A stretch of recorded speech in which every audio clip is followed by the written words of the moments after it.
Bitch, Psychopathic Records and Insane Clown Posse bring you Hollow Wicked 17. It's going down October 31st, 2017, all day and all night, from 2 p.m. to 2 a.m. at the Russell Industrial Center in Detroit, Michigan.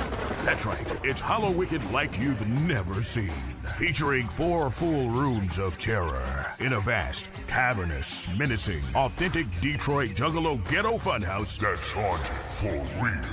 But don't be scared, rich little bitch boy. We got 4 chambers of terror for your ass. In chamber number 1, the Blood Ball, we got concerts popping off all fucking night. Witness performances by Insane Clown Posse, Vanilla Ice, Isha, Anybody Killer, Light, Big Hoodoo, Ouija, Zug Island, Misery and the Spanish Side, Motown Rage, and Project Boy.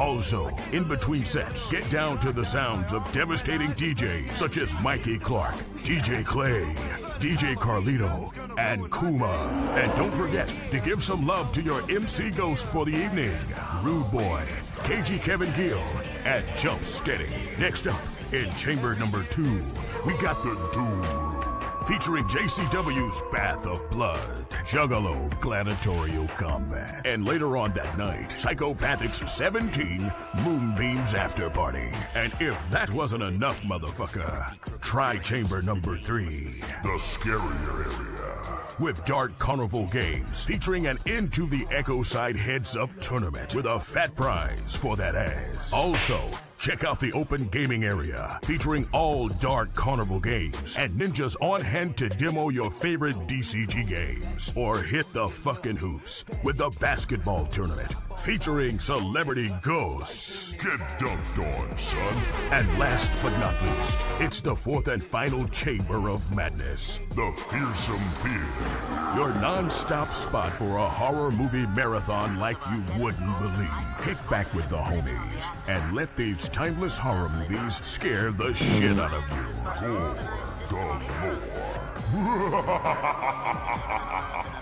That's right, ninjas. It's an all-day event, cause we 17 and it ain't nothing gonna stop this beating.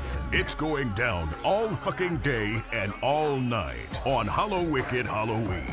Enter the 4 chambers of death and see who will survive. It's Hollow Wicked 17, like you've never seen, bitch. Get your tickets now and join us October 31st at Russell Industrial Center in Detroit.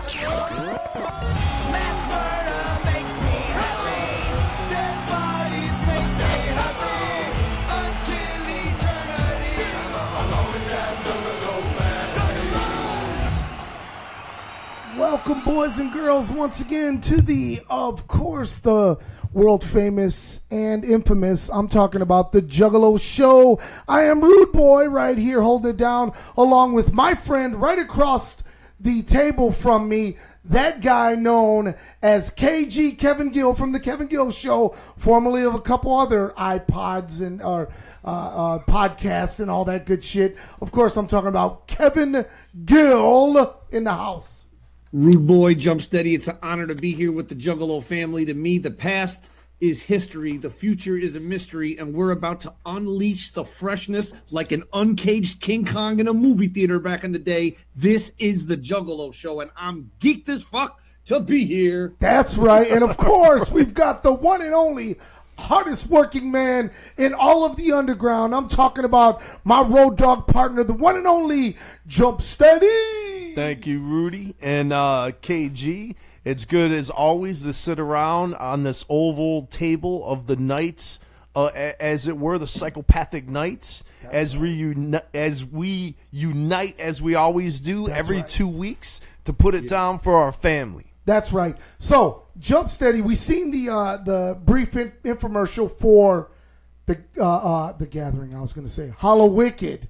Yeah, you're right. Oh my goodness! It's kind of like it's starting to feel like the Gathering. I'm It's telling like you. one day a Halloween gathering. right. It's a mini gathering to be sure for sure. Exactly. So once again, Tuesday, October 31st in Detroit, Michigan.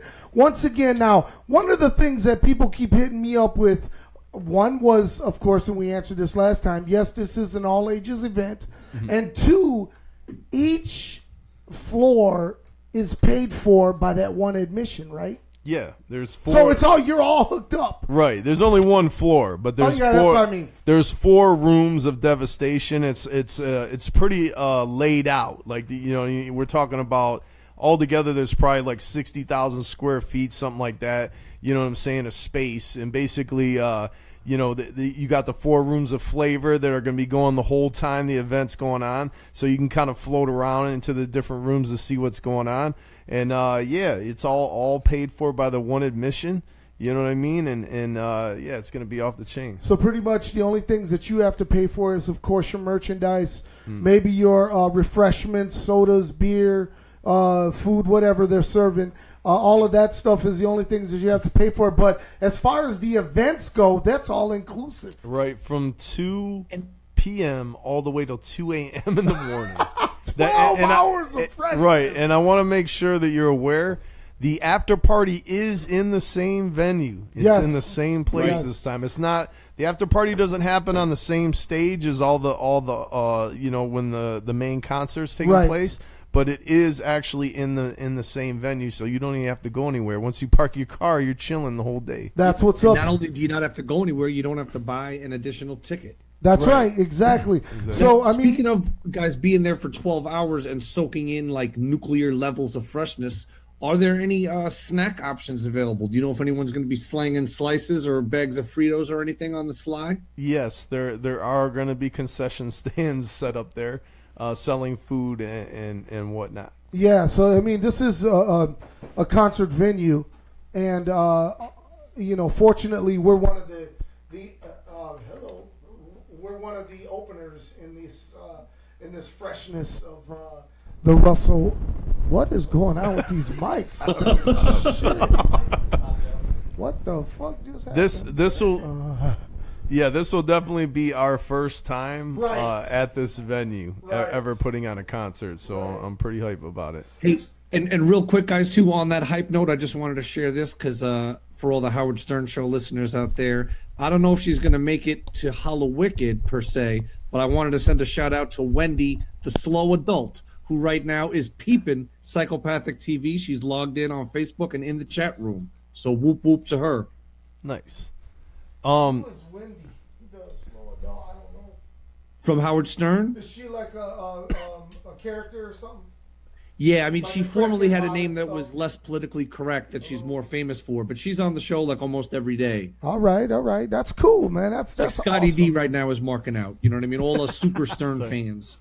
Awesome, man. That's great, man. Well, hopefully she will be in the house at the Hollow Wicked. Man, I don't even know how you would talk about this like show isn't enough. Right, Event you can't call it a show, man, And you talk about 17 and, man, Yep. Oh, my God. Taking it to levels that, listen. Seldom seen before. Just let me say this. Let me say this. All y'all that wanna play Psychopathic, you got a lot of catching up to do when you're talking about some flavor like this. Right. I want to rewind all the way to February when I was at the Juggalo Day weekend in Florida, and I was like, nothing can be iller than this. It's February, and the illest shit has just happened. And then in April, that was like equaled or bettered by Canadian Juggalo Day weekend. You know what I'm saying? Mm-hmm. Then we hit the Gathering. Now it's this. This is just madness. It's man. nuts, Freshness. man. It's so Freshness much, madness.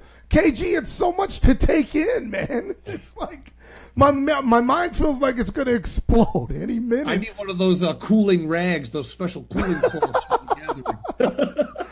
But once again, man, we're happy. Tickets are on sale right now. You can get those at hatchetgear.com or go right over to psychopathicrecords.com. They'll give you all the links and all of the freshness right there because you do not want to miss out on this ultra special night.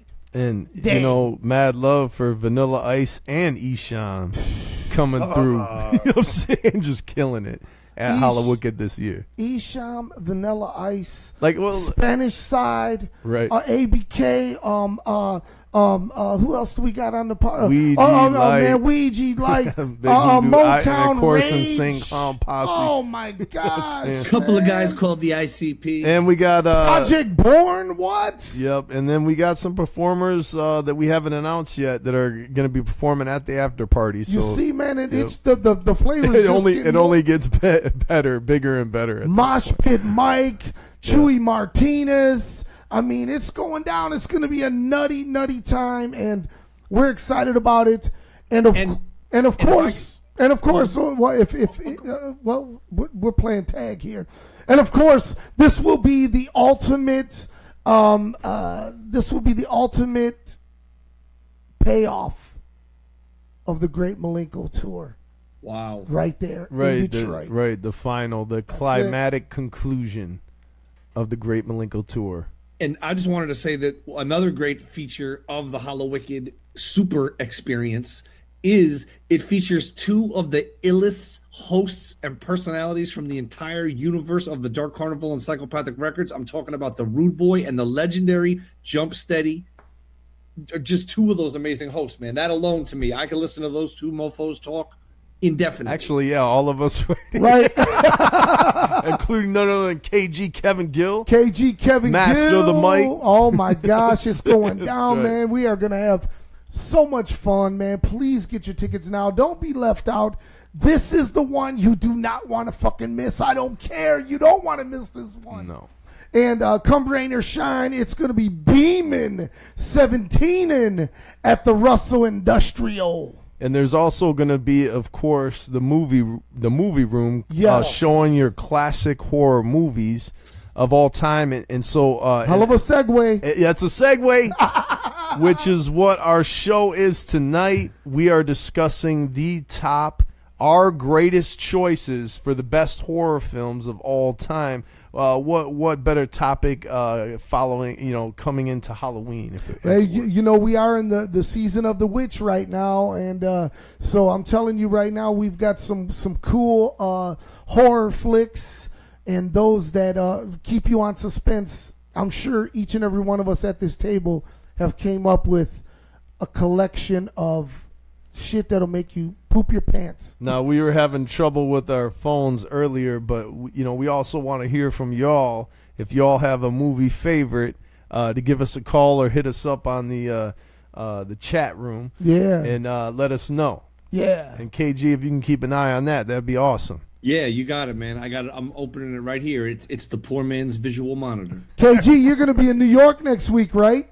Hell yeah, man. I'm going to be doing a couple of things there. This Saturday, I'm going to be a part of Big Time Wrestling in Farmingdale, Long Island with a whole cavalcade of stars. And then Tuesday, I'm going to be chilling with my whole family in Brooklyn. I think I'm going to be co-hosting that big event with Carlito. Oh, yeah.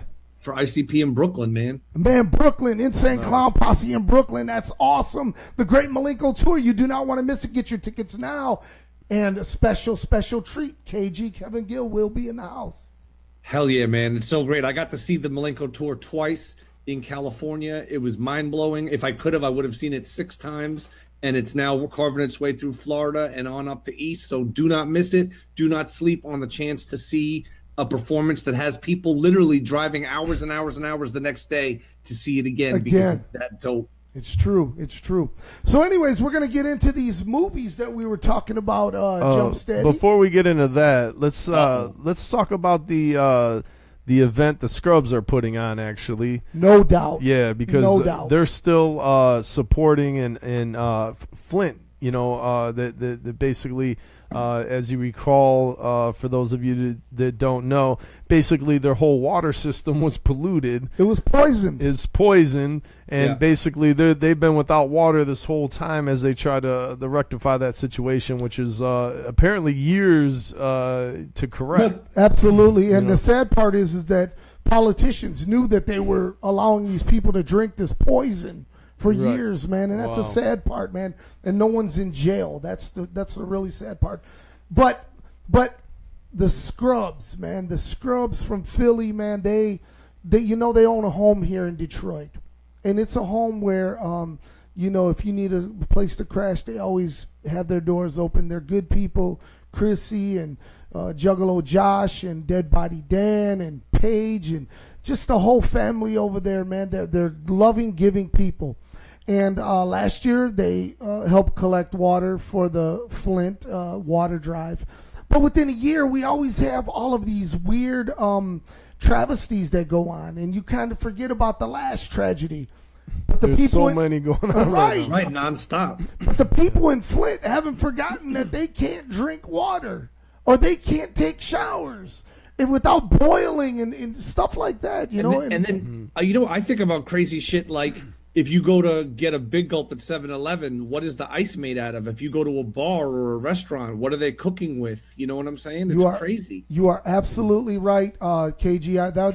That's a great point because I just watched a news feed about what's going on in Flint and businesses having to shut their doors after years and years because people won't go eat or drink there. Right. So they're just closing shop left and right. But here's one of the cool things about those Scrubs, man. They're stepping up and they're inviting you to please bring your bottled water, okay? Manufactured bottled water. Don't go to your house and tap it in a couple let's get no refills, please. Right. Burger King in this bitch. Let's get as many cases of water as we can get. Fill up a U-Haul and take it up to Flint. And they're doing that on the eve of Hallowicked. And you can go to their place and drop it off the information. Let's bring up the flyer here. Right there's the information where you can drop it off at. And so this is the day before Halloween, October 30th, from 11 a.m. to 4 p.m. They will be there taking all donations of bottled water. They're going to load it up into a truck and basically drive it down the Flint. It's 2011 Rickton Street, and that is in Detroit, Michigan. So take this information down, write it down. Bring by one bottle of water. Bring by a whole case of water. You could get it at Costco, Sam's Club, wherever you're a part of, or just go down to Myers or Kmart, whatever the fuck, if Kmart's even open anymore. Rob. And, basically you can get a whole case of water for like $5. No, stop right there. Stop. Yes. Right now, there's a sale going on at Kroger for 24 bottles. 24 bottles of water, okay, Kroger brand, for $2.50. There you go. $2.50, man. Okay, right. $2.50. You can't help someone. Right. I mean, damn, man, shit. So we're expecting that all the Juggalos are gonna pull through and come and help out the Scrubs, and let's pack that truck, man. Help the Scrubs, help Flint. That's right. Right. That's right. You're talking once again, like I said. You're talking about a crew from Philadelphia, Pennsylvania, who are coming to Detroit to help Flint. Right. So there's no reason why we shouldn't be helping as well. Right. No reason why the government, who's tasked with the job of protecting those people, isn't doing their job either. You know what I mean? You are so fucking right, KG. So right. Somebody needs to go to jail. And his name is Rick Schneider. Yep, I said it. That's right. For more details, check out Rudy's Facebook page. Oh, man. Once again, we are here. It's the Juggalo Show. It is the Halloween season. My goodness, Rob, one of my favorite seasons of the year. It's always exciting. You got the leaves blowing. It's a little darker. I love fall, man. It's man. A little chilly. Season for sure. Yeah. And when we were kids, man, it was all about free snacks. Right. Oh, yeah. And exciting and scary, and the thrill of being out in the world at nighttime was always cool. But of course, that's when all the best horror movies came out. Now, when we were coming up, horror movies came in splurts. They didn't come out week after week like they are now, because I can't keep up with the horror movies now. There's one every week coming out.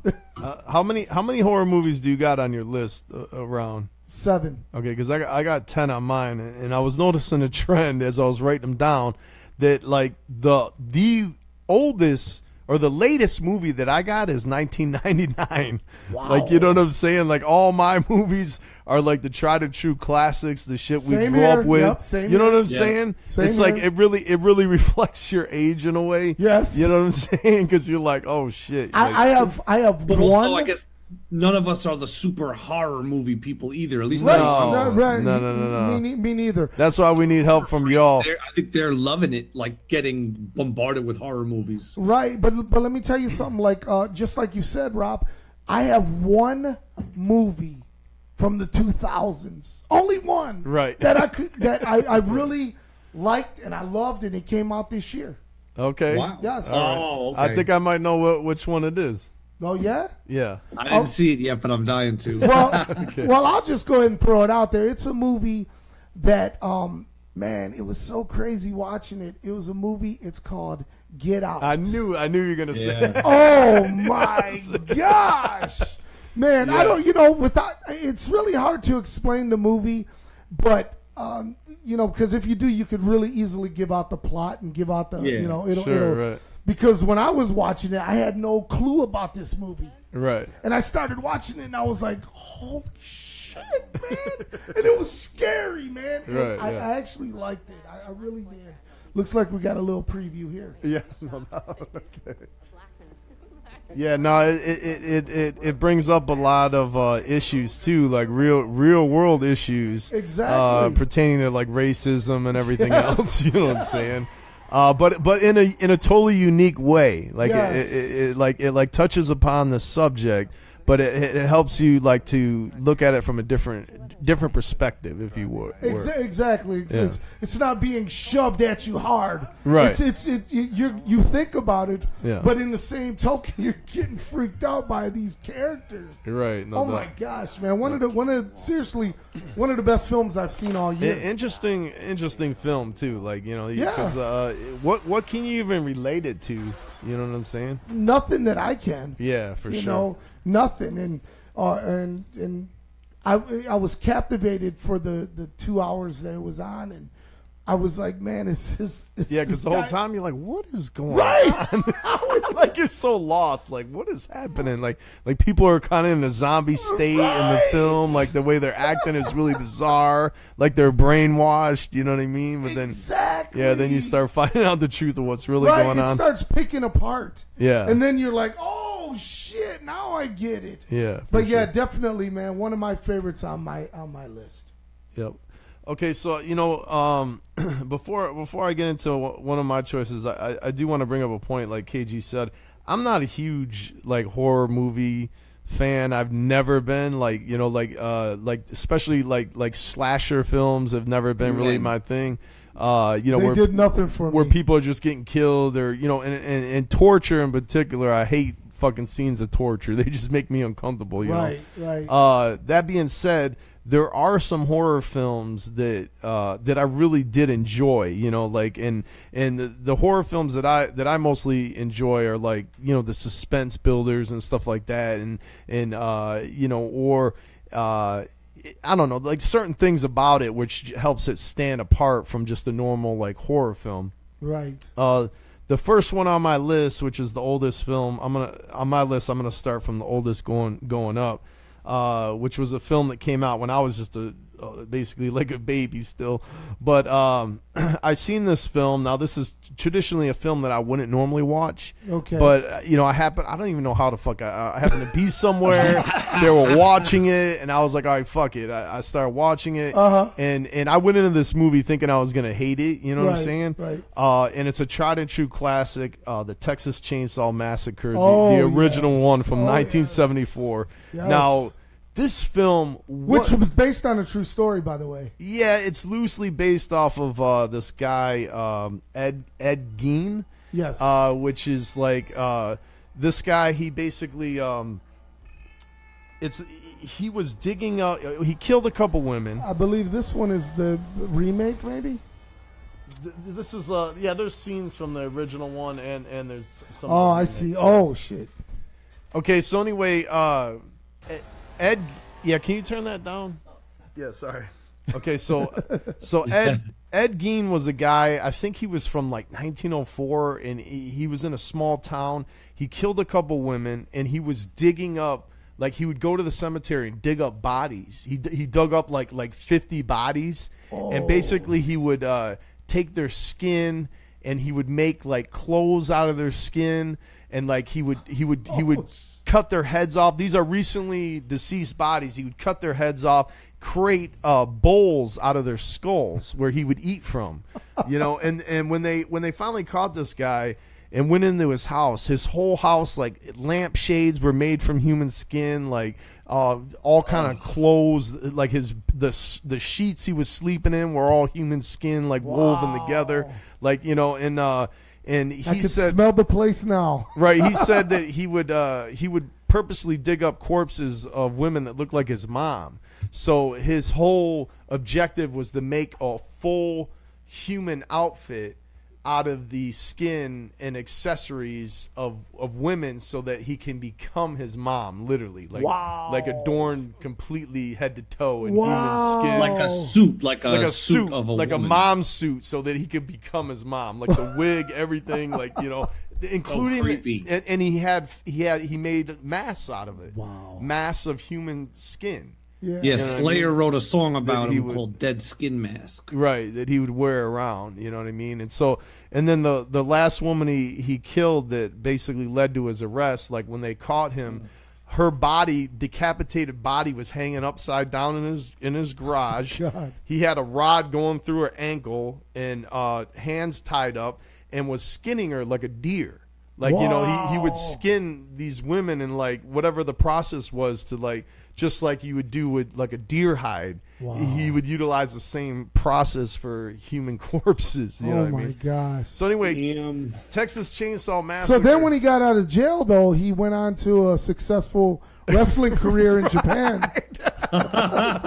From what I understand. Yeah, actually, he died. He was in he got convicted, but he was certifiably insane. And he was in a mental hospital all the way up until his death in 77 or whatever. But anyway, this movie was like loosely based off of kind of like his life. But in the movie, it's about a house full of cannibals. Right. And this car, whatever, I think it breaks down. I only seen it once, but the thing that terrified me about the film that I really love was there was like these moments where they're like going through the house, and it's like the camera's panning, following, and all of a sudden the guy would just pop out and club them.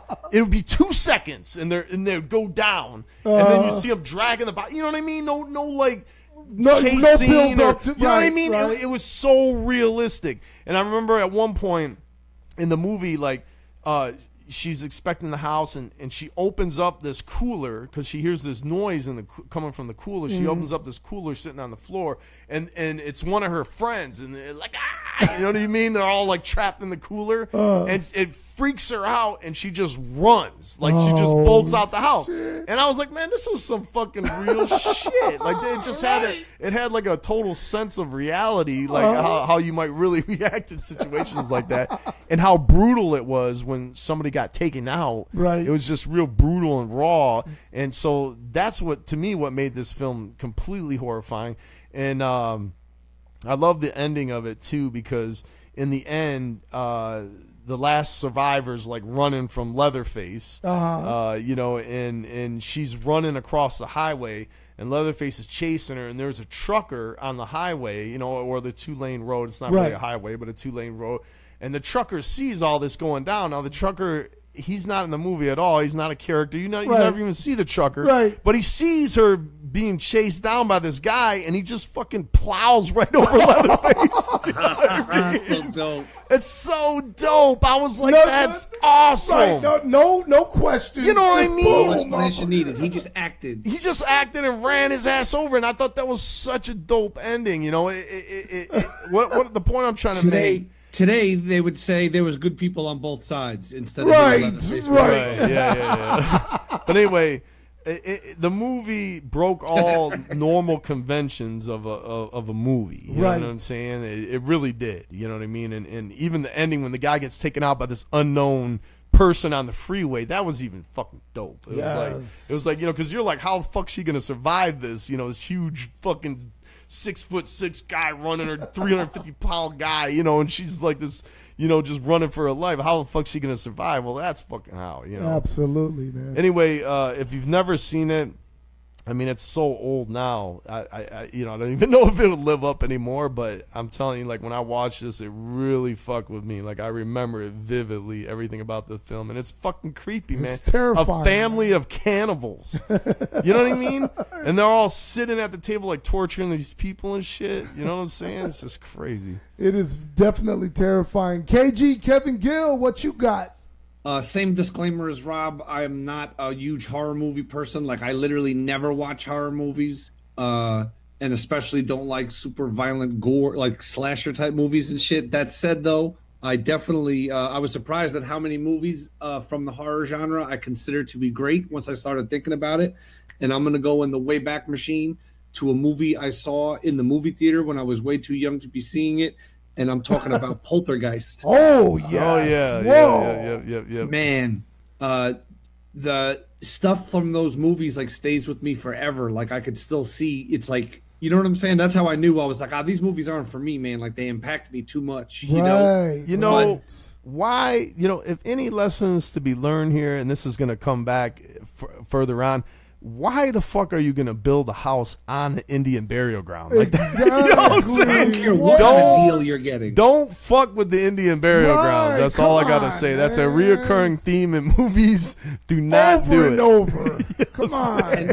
I'm always terrified by horror movies that seem like they could happen. And when you get into a realm of supernatural forces, like, they did an excellent job, I thought, of just laying that movie out and all the different horrors, so to speak, that came out. And that line, him screaming into the phone, like, whatever. When I bought this house, you didn't tell me it was built on an Indian burial or whatever. But it's like, I don't know, man. I love. Remember that scene where they're just in the kitchen and they're placing the chair down and watching it slide, and then they place it down again first. Yeah, it's like wow, look at this. You know what I mean? And it's just like there's that movie. The girl in front of the television. Yeah, that movie that's on the screen. Right, now. that movie is so good. Like, the way that it plays out. It's when did that movie come out? Like, it was like a late, like 79, right? No, I would say mid 80s, right? Let me see. 79, 80. Anyway, 82, I would guess. But let me see. Yeah, that sounds about right. But, like, that's what I'm saying. All those movies that came out in that time, I don't know if it's just because we're, like, from that age or whatever, and that's what we grew up with. When we were little kids. Yeah, but all those movies from that time were so fucking good, man. Like, you know what I mean? Like, that movie right there, the pacing, everything about it, it just, in the story and the characters and, like, little things. Like, remember when she's doing her laundry and she opens up that room and it just screams, like, and she shuts the door. Now, that's the other thing. Why the fuck are they still in the house, though? You know what I'm saying? Like, wouldn't you fucking leave immediately? Like, you know what I'm saying? I'd have been out. Was it Poltergeist 1 or 2 that the person is, like, throwing water on their face and then they, like, pick something off their face? Yeah. I think that's 2. That shit scarred me for life, man. You remember the preacher at the door? Y'all gonna die in there. Y'all gonna die. Screaming through the screen door. Oh, my God. Oh, stop. That skinny preacher. And you know what's amazing, though? Like, we're talking about, like, this movie was so amazing. This movie was so amazing. Directed by Tobe Hooper, who I'm pretty sure did Texas Chainsaw Massacre, and written by Steven Spielberg. No way, by Steven Spielberg. Right. Wow. Did not know man. That. And it's considered, at least on Google, a fantasy thriller. Oh, pretty damn scary fantasy thriller. I'm gonna go ahead and say, if y'all have not seen Poltergeist, the original Poltergeist, that's such a fucking good movie, man. You need to fucking rent it, and you need to sit and watch it at night. You know what I'm saying? No interruptions. Turn the fucking phone off. Make sure there's no lights on in the fucking room, and just fucking watch that shit. It's that good. It's a 10 out of 10. It really is. And moving along, you speak of 10 out of 10s in horror movies. This next movie that I have right now, if I were to see a commercial of it right now on television, I have to hurry up and change it because it fucks with me that hard. Oh, shit. And it is a 10 out of 10 of the most scariest movies ever made. Maybe it's because of the way that I was brought up in the Catholic religion and whatnot, but the original Exorcist is one of the most scary fucking flicks. Yeah. And I hate that movie. oh, I hate it with a passion. I hate it because, like you said, it fucking fucks with you to the core because possession is real. Yes, you know what I'm saying. There's people, and that's based off of a real true story. Yes, and then you hear about like the stories about when they were filming it. People yes, kept getting people hurt, dying and shit. People yes. dying and like getting fucked up on the scene. It's like because they were. In my opinion, like when you focus. Oh my god! Look at this is fucking scary, man. Right. Look at. I mean, what the fuck? When you focus in, the bed was levitating, man. Right. Oh man. When you focus in on like filming a movie like that, and you're focusing on demonic possession and stuff, and acting out these scenes and thinking about it as heavy on your mind, to me that like calls forth into the spiritual world to manifest that shit. Yes. It's 100% opening up doors. Yes. And that's why they were having such fucked up shit happen during that shoot. You know what I'm saying? and even when the movie came out in theaters and stuff, people were back then they were going insane watching this movie. Yeah, you know, yeah. No one has ever been to that limit. And you're talking about what 1975, maybe 76, right? And again, one of the movies that when I see a commercial for it, man, I turn the fucking TV I'm just like you, man. I don't want to fucking watch that movie. No. In fact, I don't think I've seen the whole thing. I think I've seen just bits and pieces of it. You know what I'm saying? Oh man, it disturbs me to the fucking core for real. Absolutely, I feel like man. It's my own superstition, but I almost feel like it opens the doors to possibilities that I don't even want to consider. Like I have enough stuff to deal with. You know? Right. I don't even want. It's like putting it into the universe, into my own mind. Like I don't need it there. Right. You know what I mean? Because I won't forget it that easily. Absolutely. You know, man. like a movie like that to me is just the bone. Like you watch it and you just feel shitty afterwards and fucking scared at the world. Right. Yeah, you know what I'm saying? Yeah, I don't want to feel that. Like you know what I'm saying? Who thought, wow, this would be a great idea, man? Right. Like, and here's what's really fucked up is, I mean, God bless my parents, they're both gone, but they were like, yeah, go ahead, you can watch it. But what? What the fuck? Yeah. No doubt. But anyways, man, moving right along over to you, Rob. What you got, man? All right. This following movie, it made my list. I know it's tried and true, and it's on a lot of people's lists, so it's nothing exciting, I guess. But definitely one of my all-time favorite directors, and I'm talking about the old school, not the new school version of him, is John Carpenter. Oh, yeah. He's put out some of my favorite all-time movies. Amazing. You know what I'm saying? Yeah. I think the John Carpenter of the later years, it's a lot of flops and stuff. Like I used to go see movies just because he directed it. You know what I mean? Right. And he's real big on doing his own music and shit. Yeah, like, you know what I mean? Yeah. He's just like real creative in that way. But of course, Halloween, the original Halloween, Michael Myers, yes. You know what I'm saying? A story of a 6-year-old boy who brutally murdered his sister when he was a little kid, and then he's been in a psych institute for like 15 years, and then he escapes. Right. And then he's got the mask on, and he's just wandering around the neighborhood. And the cool thing about Michael Myers, the fucking cool thing about him is his creepiness. Like, nobody ever seen a killer like that. Usually killers are running after you or whatever. This dude's just standing there. Right. He's just chilling in the middle of a lawn, like wearing the fucking mask, just chilling, and people are walking by like, what the fuck? Right, no doubt. And then when he's after you, he's fucking walking. He's just chilling. You're all tripping all over the fucking place. Logically means you could get away. Right, you know what I'm saying? But they always run into a house, lock the door, and try to hide in a closet or some shit. You know what I'm saying? Right. And he's gonna go room to room. He's a killer. Here's a little fun fact about Halloween. The mask was made from the mold that they were making of William Shatner masks for Captain Kirk for the children. And the guy and John Carpenter seen it, and he was like, "This is the perfect mask for this killer." Really? It was just a mold, though. Oh, got you. For the mask that they were going to make of William Shatner for children from the Star Trek series. Yeah, that's man, cool. Yeah. So very cool. So Michael Myers, to me, like, he just gets, like, in a way, yeah, it's a horror movie, it's a slasher movie, and all that, but it's so cool because the character, the main villain in the movie is so fucking badass and cool and never talking and just walking, always calm, collect. Yes. You know what I'm saying? Yes. And methodical in his killings. Driving a car, you know what I mean? Or chilling in a fucking, just chilling there looking at you, you know what I mean? Like, it's just great, man. He's so laid back, so cool, and that's why I love the Halloween series, all the fucking Halloween series. I don't know how many they ended up making, but they're like on 12 or something. you know what I'm saying? Something ridiculous. But he's got to be one of the most iconic and cool like killers ever. You know what I'm saying? Yeah. Absolutely. Yeah, he's on the Mount Rushmore of death. Right. That's right. KG, what you got, homie? Man, I'm gonna go with arguably my favorite horror movie ever. If you want to call, I guess it's a horror movie. You know what I'm saying? Is Return of the Living Dead.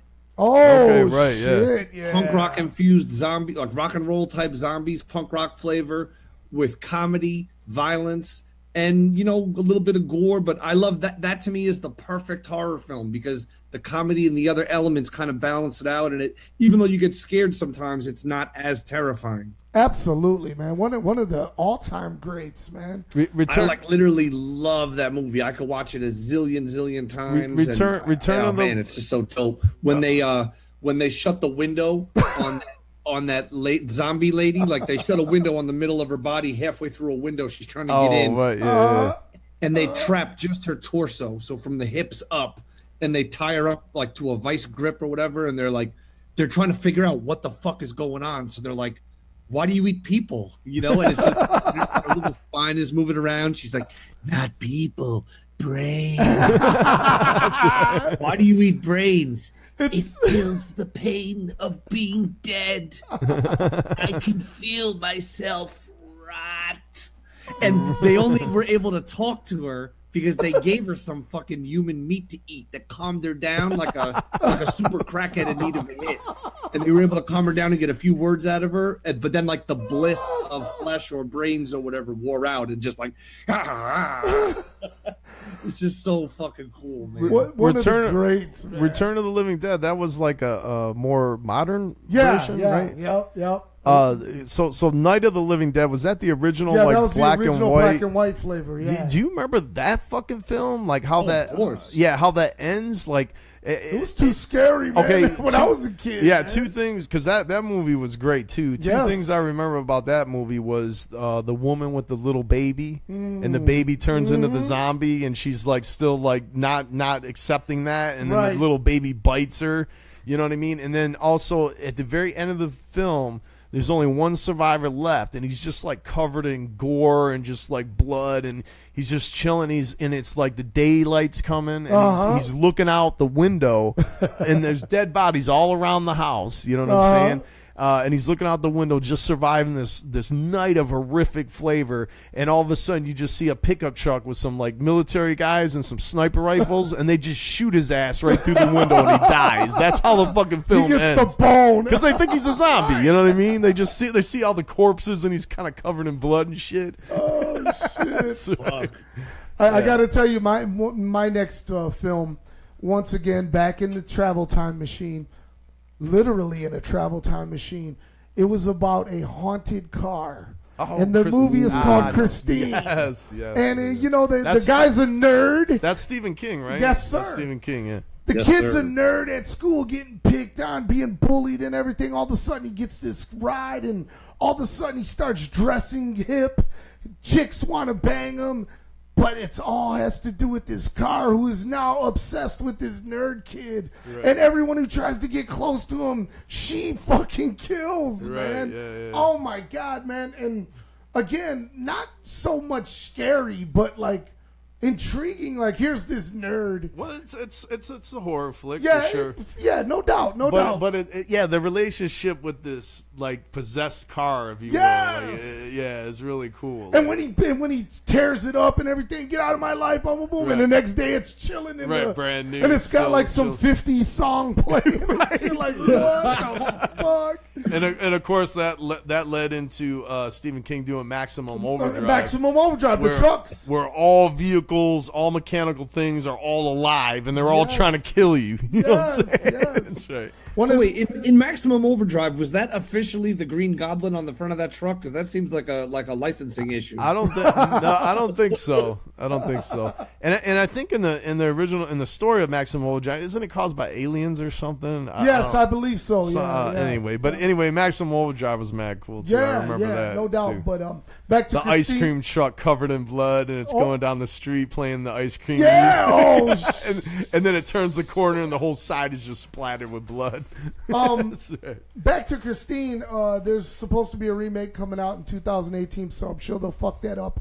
So it'll probably be a hybrid. Right. Go ahead and check out the old school one. I'm sure you'll love it. Rob Bruce, what you got, homie? All right, so this next film, when I say it, you might not, that's not a horror film. It's 100% a horror film. Though the genre is not your typical horror setting. It's one of my all-time favorite movies, and periodically I watch the whole series, like the series of movies. I'll sit there and have a marathon and watch them all.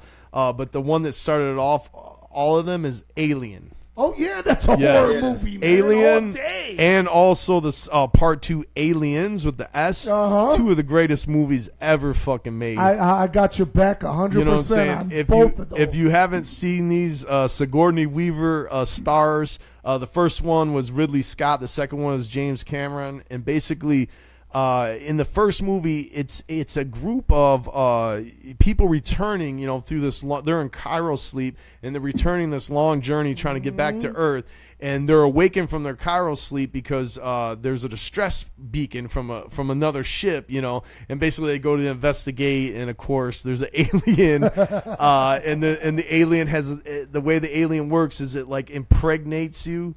Basically, with the fucking youngling, and then eventually it'll pop out of your chest. You know what I'm saying? That's one of the most iconic scenes. Where it comes out of that. Right. Whoa. Yeah, he's eating the spaghetti and shit, and he starts throwing it up. Next thing you know, it just pops out, and the blood sprays across the table on everybody. Oh man, it's such a great film. And in the first one, there's just one, and the second one is like they go to the homeworld, basically the alien homeworld, if you will, where there's a whole colony of these aliens, and they're trying to investigate and like wipe them out. And basically, they lost contact with the colony, but they know it's like the aliens that are there that they lost contact with. So they go in there and they try to wipe them out. And Bill Paxton, he does that famous role in that film where he's like, "Game over, man. It's game over." You know what I'm talking about? I do remember. They're all around us, man. They're all around us. But he's got the motion detector and shit. And he's like, and you see like the blips like in a 360-degree circle as the aliens converge on their location. You know what I'm saying? Because they're a group of like basically Marines in the future with high-tech gear and shit like that. Bill Paxton. Rest in peace. Rest in peace. Just died recently. Yeah, man. I just found out about that. I was fucking devastated because he plays in a lot of great fucking roles. Pretty stale. He had like a simple procedure too and died. Man. Yeah, it was a complication from surgery. Right? Yeah, it's pretty sad. No doubt. KG, what you got, homeboy? Man, I'm gonna go back to a movie I saw. Again, the movies I saw when I was a kid were like very pivotal to me. I always remember this one. I saw it at like the first sleepover like type event I ever went to, and it was the movie Creepshow. Oh, Creepshow was good, man. Yeah. It was like a bunch of short stories. Stories, yeah. Yeah. Like the pie eating people and shit or whatever. It had. Which one was it? I remember the crate. There's a crate with a creature in it. It's And then the guy he hated his wife, so he led his wife to get over too close to the crate. So kill his wife, which it did. It's kind of like a 2-hour Twilight Zone movie, Yeah, it's like a comic book. And I love the way that it was produced. Like, it would get to a point in the story, and the art would just change from real to comic book art, and then it would be on to the next, Yes, man. Iconic, man. One of the great films, man. I forgot about I want to see that again. The hillbilly finds the meteor and picks it up, and then it makes all the plants grow and shit, but then he just turns into some giant mutant plant by the end. That's right. Do you remember that? Yeah, vaguely remember. I just remember the crate, and that hot actress that was in Escape from New York was in it. Yeah. You know what I'm talking about? I do know. She's stacked with the curly black hair. But wasn't there a scene, and maybe I'm getting my movies mixed up here, wasn't there a scene where they're like at a festival or something, and they're having this pie eating contest, and this fat kid just eats until he like blows up or something? Maybe it was from another movie, but it was a short from a right. Yeah, I think it's a different horror short. Yeah. That sounds crazy though. Yeah. The other one was I mean, there were several in there, but there's another one where the guy kills his wife and her boyfriend or whatever, and he's like a movie director or something. So he buries him in the sand, right? What is it? Buries him in the sand. So they come the back tide coming in, and they shoot him, and they're even like, "You can't shoot us. We're already dead." So he at first he buries his wife in the sand, right? Or no, the boyfriend in the sand, and he videotaped it. So while she's buried in the sand, right, she's watching a monitor of what happened to him like hours before, the day before, as the tide was coming in. Oh shit! You know what I'm talking about? That's Yeah. right. Yeah, the monitor's on the beach. How terrifying is that? And you're watching she's watching what happened to her boyfriend the day before. That's right. And so until he dies, and then all of a sudden the water at the end of the video, the water starts coming up to her, and it starts hitting her neck. You know, and it's crazy. And when he buries each one, he says, "You do have a chance of survival if you can hold your breath long enough." You know what I mean? Right. Like, which is ridiculous. That's right. Awesome. So then he's doing his thing. They come out. They say that line. And then the next scene, he's just buried up to his neck, and you see zombie footprints into the ocean, like they're out. Oh yeah, go ahead. And then he just screams out like he lost his mind. He's like all insane, and he's just like, "I can hold my breath for a long time." I want a comic book, you know. I want MythBusters to do an episode on that. That'd be the shit. Is it really possible to bury somebody from the neck up with the tide coming in, and you're not going to be able to get out? Right. You know what I'm saying? I think you can. Yeah, I think so too, because definitely the sand would loosen up. Yeah, it's gonna break toward up the top. Yeah, you know what I mean? And all you need to do is like kind of get your arms up. Get your shoulders up first, yeah. And then if all you're doing is like wiggling, like you got hours to work at it. You know Right. what I'm saying? Like I don't know. I'd have to. That needs to be a MythBuster, I think. Absolutely. Maybe we could do a DIY MythBuster. Right. All right. Well, we're moving along, and here's a movie that some consider the greatest horror flick of all time, and it doesn't have a scary monster in it at all, or it doesn't have a slasher at all. It has a dog, and his name is Cujo. Right, another Stephen King. Wow. And Cujo gets bitten by these bats under the house where he lives at. This giant St. Bernard, by the way.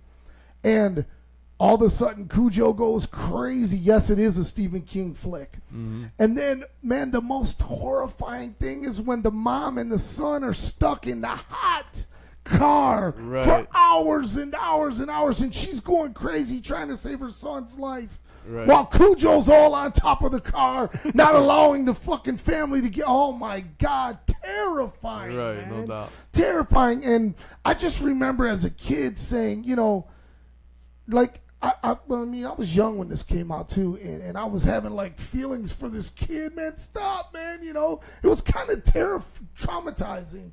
Right. And of course, man, you know.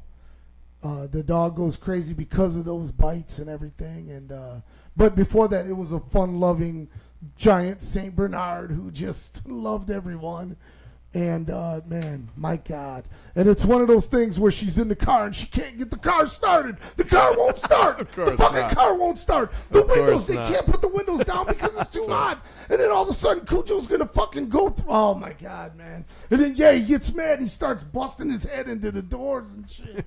Right. Woo-wee, man, Cujo. That's the Saint Bernard, right? The dog is a giant Saint Bernard. Yes, very scary. Man. I read that book as a kid, man, and that book is like terrifying. Yeah. You know, I read a lot of Stephen King books, but I never read that one. Yeah. That might have been the first one I ever read of his. Right. Yeah, jump steady, moving along. Okay, so this next film is about a hotel, that was built on that's on my list on too. an Indian burial ground. Yes, sir. Again. Fuck around. Try to fuck around, see what happens to you. That way you'll learn. This movie was filmed in 1980. It's considered to be one of the greatest horror flicks of all time. And Jack Nicholson comes out and schools the fuck out of this film. I don't know if he won any kind of awards, but he needs to. He needs to have won fucking mad awards for this acting that he did in this film. And we're talking about none other than The Shining. Yes, man. All right, basically about a family, a mother, small child, and a father who's a writer, basically go to Colorado to a small town to watch over this hotel in the off season when nobody's there. It's just them and just snow and them.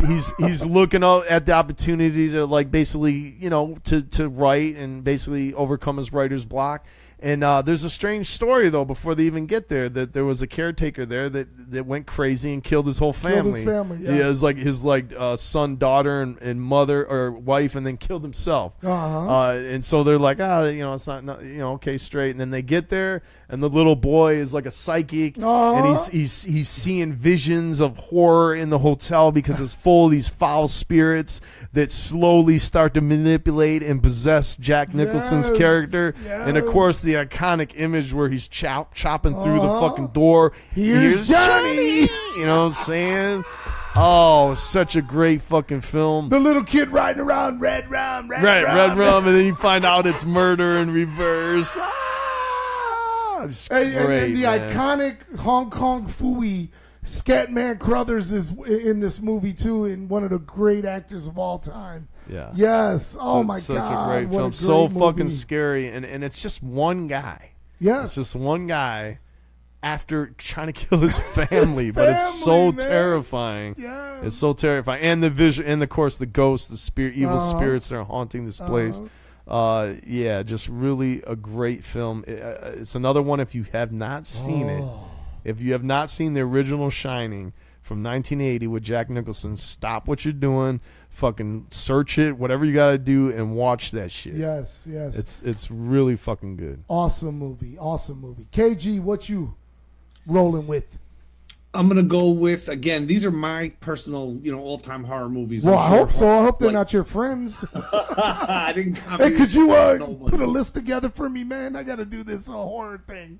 Hook me up, brother. They got me working the horror gimmick tonight. They got me working the horror gimmick. Rob's producer called my producer. You know what I'm saying? They worked out some shit.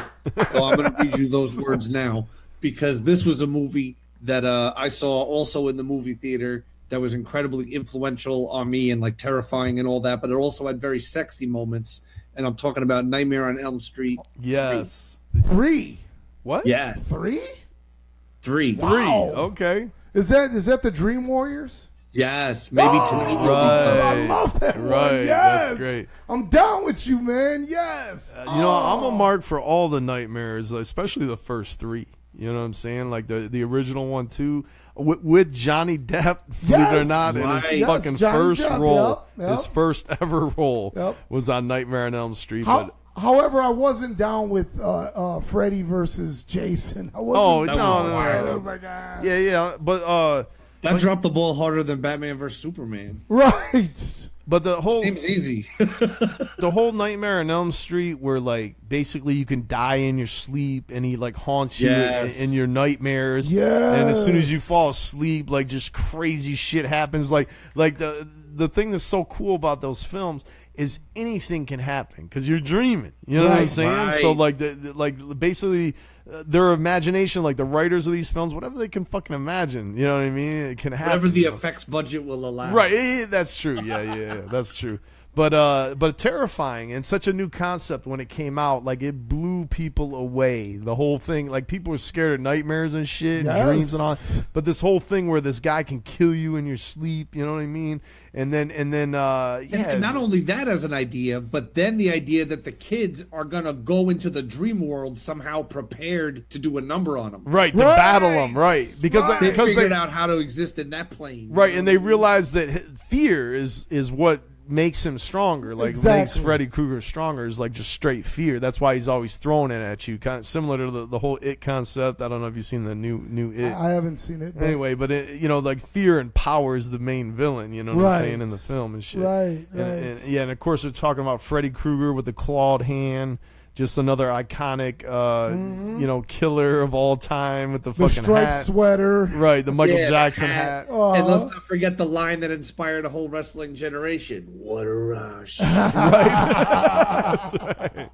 Because Freddy said that shit first, right? Yes, he did. Oh, yeah. Now, what was the story behind Freddy Krueger? Didn't he, like, the towns killed him? Like, he was a pedophile. He was a pedophile, and the town grouped up. He lived in, like, a shack out in the wherever, and they burned down his hut with him in it. I thought they threw him into a furnace. An incinerator or something? I think they threw him into a furnace alive or something. Isn't that what happened? I thought they burned down his house. Anyway, the whole town basically grouped up and they killed burned him up. Yeah, they killed him, and then now that's why this evil evil spirit is still floating around tormenting people and shit. In the Freddy Krueger series, all the grown-ups are kind of evil in that film. Like, have you ever noticed that? Like, they're all like, because they're killers too. You know what I'm saying? Right. But they're all like neglectful of their children or alcoholics. Or, you know what I'm saying? Right. They're all like fucked up in their own way. And it's the teenagers that are like the good guys in that film. No doubt. But the other weird thing that plants a strange seed in a way, because in a way it's like teenagers in a sense and younger people in a way that are drawn to these films, at least the largest percentage of the audience, and it always has the message of have sex, get killed. If you show your tits, you're gonna die. Right. You get some skins, it's over. That's right. You know what I mean? I'll never forget, man, being like a horny little kid and seeing public service announcement. Seeing Jason stab two people that are fucking and stab them right through the body, through the whole body and the bed with the spear. Right. Like a giant, like a skewer. And why? Like, why was he so mad at people for getting the skins? Because they always got killed. You never got away with it. Oh my God! All right, let's go to a quick break. Let's do it, and then we'll continue on our list. I definitely have some more, and I also have some honorable mentions as well, because there's like quite a few like really fucking great horror films, like, you know what I'm saying, throughout all the time for sure. Great idea. Let's get back. We'll come back right after some cool videos right here on the Juggalo Show. Whoop whoop! Don't go nowhere. Yeah.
Puppy Day today at the East Charleston Mall.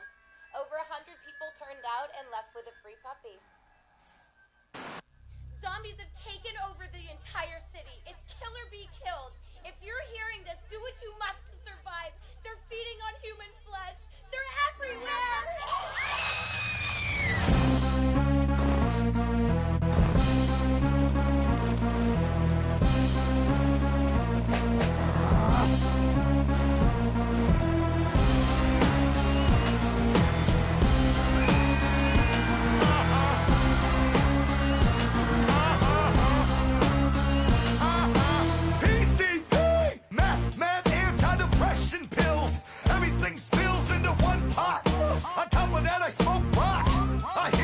shit, but I won't stop.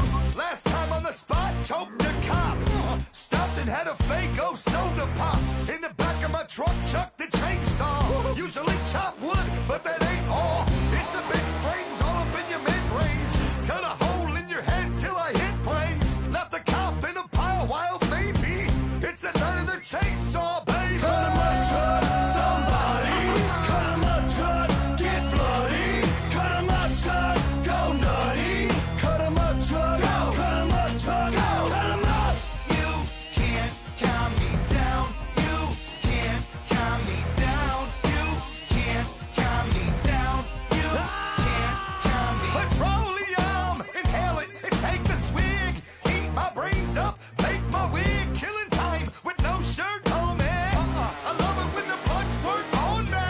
Walked up to a house, jabbed the door, and kicked it in. My victim hid.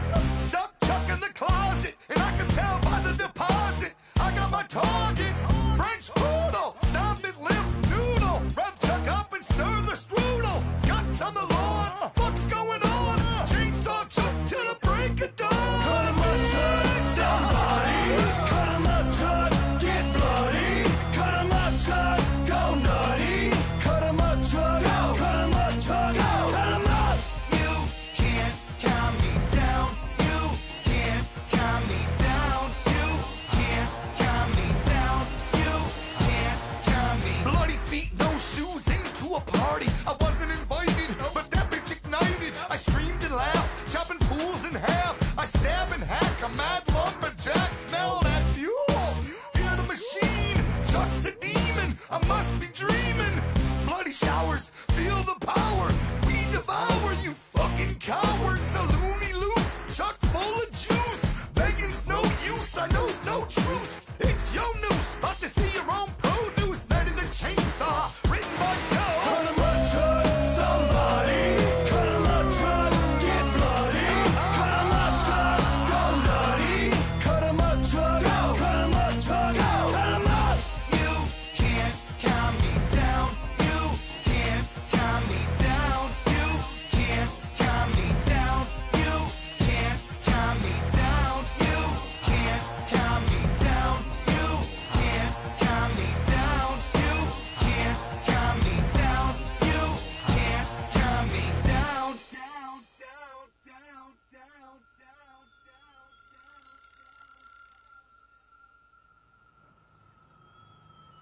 This is Ed Farhat with local breaking news. Local police on the scene are in search of a tall male in a black hooded sweatshirt, apparently wielding what appears to be a chainsaw. The suspect is reported to be unstable and extremely dangerous. If you have any more information leading to this man's arrest, please call the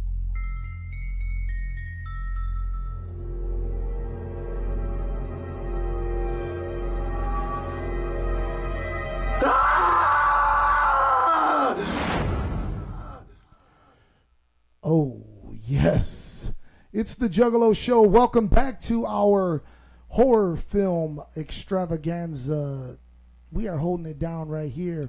It is Thursday night. We are going to be going over to, of course, the chat room in a little while, but right now we are fulfilling our top horror flicks. And, I got to tell you, of course, you talk about The Shining and you talk about Freddy and you talk about them. They were both on my list.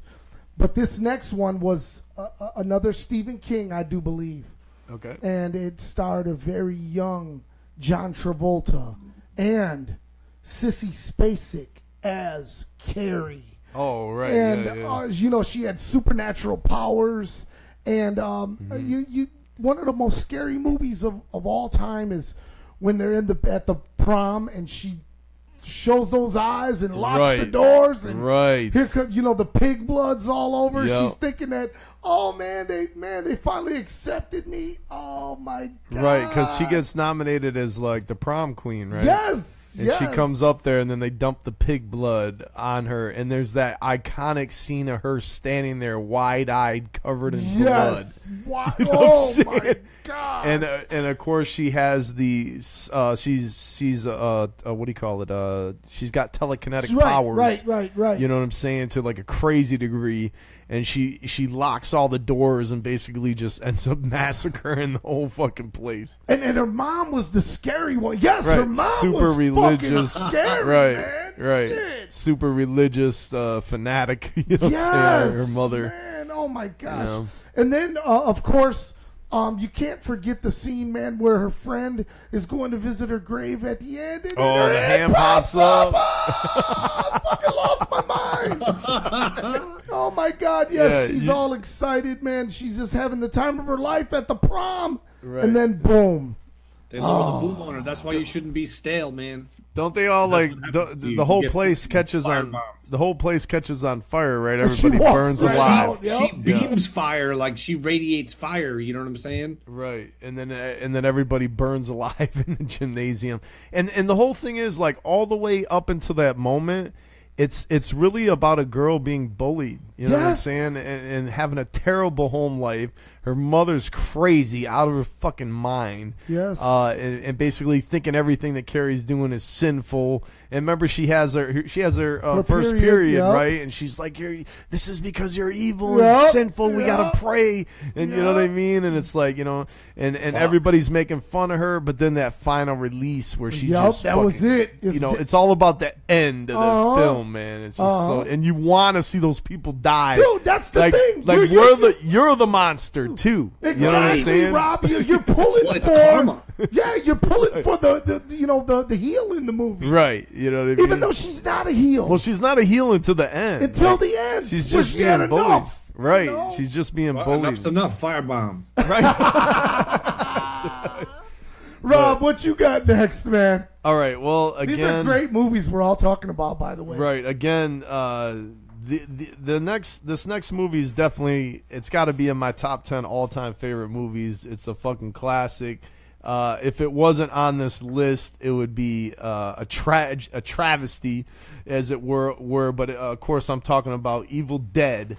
With one of Evil Dead 2 in particular, which is my favorite of the series, but hell yeah. I crazy love Evil Dead 2, and Army of Darkness, which is the trilogy, starring Bruce Campbell, and Sam Raimi was the director, and both of them became huge successes based off the movie Evil Dead. Which they grew up right in our neighborhood, right here, and they basically went around and got sponsors to donate money to put together Evil Dead the movie. Just out of straight love and heart and compassion. They hit up all their friends. They did everything they could to raise this money to do this film, and then the film came out, and Stephen King was like, this is one of the greatest horror films ever. Right. And that really catapulted him, giving him that endorsement. Yeah. Really catapulted that movie where people started like watching it, and then it just blew up from there. And it's a cult classic. Many consider it to be one of the greatest horror films of all time. And I always equate ICP to an Evil Dead film, as it were, because Evil Dead is comedy and horror mixed. Yes, You know what I'm saying? Yeah, brilliantly. Yeah, brilliantly. And I always say, like, Insane Clown Posse is like Evil Dead to music. You know what I mean? Whenever you can make a movie with that comic and the horror connection, and then it becomes a stage play. Right. Which is it's a touring stage play right now. Yeah. Right. Man, that's pretty fucking amazing, man. So in the film, he's just chilling with his girlfriend at a secluded cabin. There's a book in the fucking cabin that's Not called just any book. It's the Book of the That's right, Dead. that's right. And basically, there's a professor. They play this tape recording of the professor, and bad idea. And the professor's is basically stating passages from the Book of the Dead, which basically out loud, which basically opens a portal in the spiritual world, releasing the demons, or maybe one demon. It's hard to say, but basically, and all hell breaks loose after that. Evil. Yeah, his girlfriend possessed, and there's a dead grandma in the basement possessed. Yeah, just all kind of craziness. If you haven't seen the fucking film, It's a 10 out of 10. It's a classic. It just schools the fuck out of you. It's such a great ride from beginning to end. Yes. And it's fun to watch. Very iconic shots. The Sam Raimi proved himself to be a great director from the get. Right. Like just a natural ability for directing. Two of the things that he did, they didn't have enough money for a Steadicam, so they literally just mounted. They made a platform which they mounted onto a cameraman. They were just running through the woods with the camera. You know what I'm saying? To create this. Oh wow! Yeah, to create the scene where the demon is like going through the fucking woods. No. You know, that's literally fast, just the cameraman running through the woods with the camera mount on the front of him. No steady cam. They call it the shaky cam because it's all fucking shaky and shit because they couldn't afford the steady cam. Which years later became like a you needed that. You know, right. Blair Witch Project. Exactly. Another one that they did was he put a camera on a track that he mounted on the ceiling, right on the ceiling of the room, and then basically would pull the camera on a train track, as it were, mounted toward the ceiling, shooting down into the center of the room, and he'd pull that to go around the whole room. You know what I'm saying? Wow. And now that I told you that, if you watch the film, you'll see the shot that he uses this to, because it's like you're like, how the fuck they do that? You see this camera just chilling, like the shot is like way up top, and it's fluidly like moving around the room. You know what I'm saying? Wow, I gotta peep it and check so anyway, and that launched his career. He went on to do the Spider-Man movies, like I think 1, 2, and 3, the first Spider-Man remake movies, which are some of the top grossing movies of all time. And Bruce Campbell made a cameo in each one of those movies. So you know what I'm saying? Man. Yeah. And so yeah, it's just it's a great fucking film. It's so horrifying and so funny at the same time. It just pulls you in all different directions as you're watching this film. He's battling with his own fucking hand, his own possessed hand that he cuts off. I mean, right, that's how focused he was. You know what I mean? Innovative, like, oh, I'm gonna just mount a chainsaw to my stub. And just chainsaw arm. He was like a living action figure. Now, I don't include Army of Darkness so much in this because Army of Darkness is it's horror too, but it's almost more comedy. I was gonna say, that it's was almost like more comedy, but it's still iconic. Ash, you know, the Bruce Campbell the character Ash is very iconic, and it's so fucking funny, man. One of the few movies that I seen in the movie theater where I was cracking up the whole fucking time. You know what I'm saying? You born in a barn, baby? Shut that door. You probably were, you fucking primitive. He mumbles under his breath. He's talking to her medieval self. You know, medieval lady. KG, what you got, KG? All-time classic in the horror field. Arguably equally innovative in like slightly different way than the films we were just talking about. In this case, it's that whole the Night of the Living Dead series by George Romero. In particular, for me, Day of the Dead, the 1985 classic, man. You know what? I haven't seen it. I have not seen it. I'm gonna have to peep it out. I know there's a whole bunch of oh shit! I just remembered a movie I gotta fucking put down. But yeah, there's a whole bunch of zombie movies that I kind of lost track of. Like, you know what I'm saying? Like, because I know there was a time where they were putting out a shit ton of zombie style movies, and that kind of led up to like The Walking Dead and all that. Which one is Night of the Walking Dead? Is that the remake? Night of the Living Dead. Night of the Living Dead. Day of the Dead. Day of the Dead. Is that a remake? It's a series. It's the Night of the Living Dead series. So first one was Night of the Living Dead in 1968, Dawn of the Dead in 1978, and then Day of the Dead in 1985. Okay. I have to see it. I don't remember it. It's like basically cannibalistic zombies. Wait a minute. I think I did see this. Wait. They have a base and shit that people make bases and live. Like, zombies have already taken over everything, and there's just people out there trying to find survivors and whatever. I'm gonna have to watch it to acquaint myself. I definitely with did not see this movie. I've never seen it. And some of the zombies, like, or at least one of the zombies in particular, it's at a military base, and one of the zombies salutes the superior officer and like listens to music and stuff. So they start kind of the one guy wants to be civil to that zombie. Like, oh, if that zombie can. That's so cool. He's in there. I just love to me, I love that zombie folklore. Like, I love, because, you know, it's a zombie's an invented character, but to me, zombies go deeper than most characters because they have to do so much with so little, and the way how they work, you know what I'm saying? The ways you can kill them and how they're spread and the biting. It's just all very, it's fascinating. And you give them those little glimpses, you know, in some fiction old zombie worlds, they can run and they can do other things. I like those traditional Return of the Living Dead, Day of the Dead, those type of zombies. I like it. I like it a lot, man. Yeah. Well, I'm down to my final one that I have on my list. And, you know, again, here's one of those ones where I don't really know if it's a horror film, but there's some scary-ass scenes in it, man. And it stars my two favorite Corys, Corey Feldman and Corey Haim. And it is called The Lost Boys. And, you know, there's some horror stuff that go on in that movie.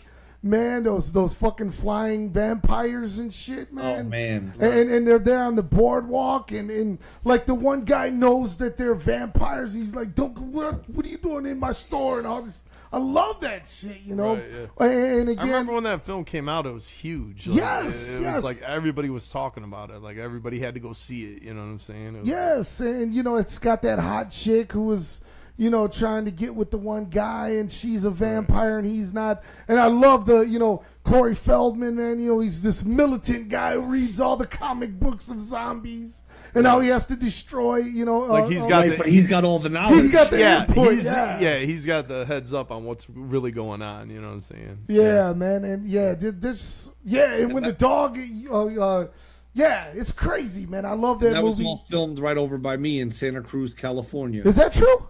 Yeah, just like 2 weeks ago where I saw ICP, you know what I'm saying? The same town. Yeah. Okay. Santa Cruz is where that bridge is and all that stuff that's in the movie. Wow, that's pretty cool, man. Anyways, again, I didn't know if it was considered a horror classic, but there was some iconic scenes in there where it was pretty fucking scary, man. And so, yep, that was my list. And I got a couple other honorable mentions. One of them is Jaws. Oh, I don't know if you consider that a horror film, but Jaws is scary as fuck.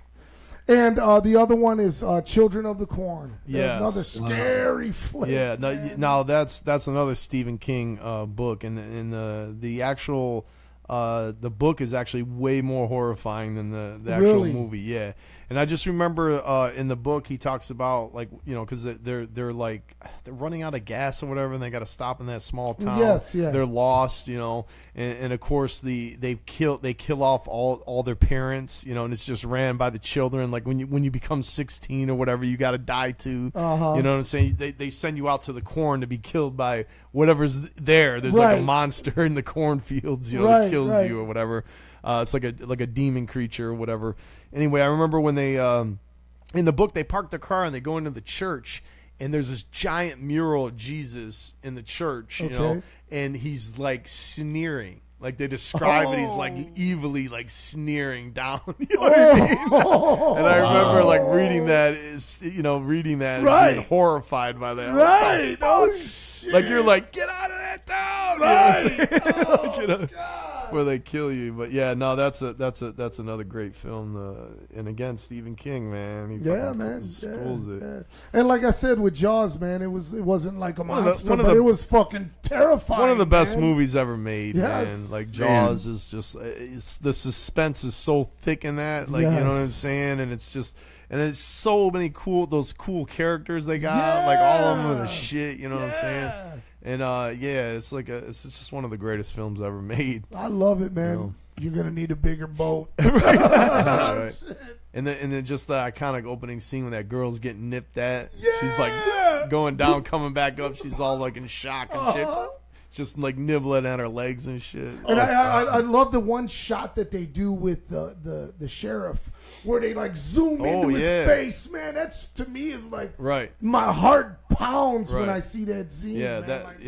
Yeah, that's called the vertigo effect. Yeah, okay. Yeah, so when you come in with the camera, it's on a dolly like a track, and you got to zoom out at the same time as you physically move forward. You zoom out, and it creates that effect where the background looks all crazy. It's like zooming up, and he's, you know what I mean? It's just like, wow. Yeah, the vertical effect. One of my favorite fucking effects in all. Yeah, all that's cinema. awesome, man. That's awesome. Anyway, Rob, it's on you, brother.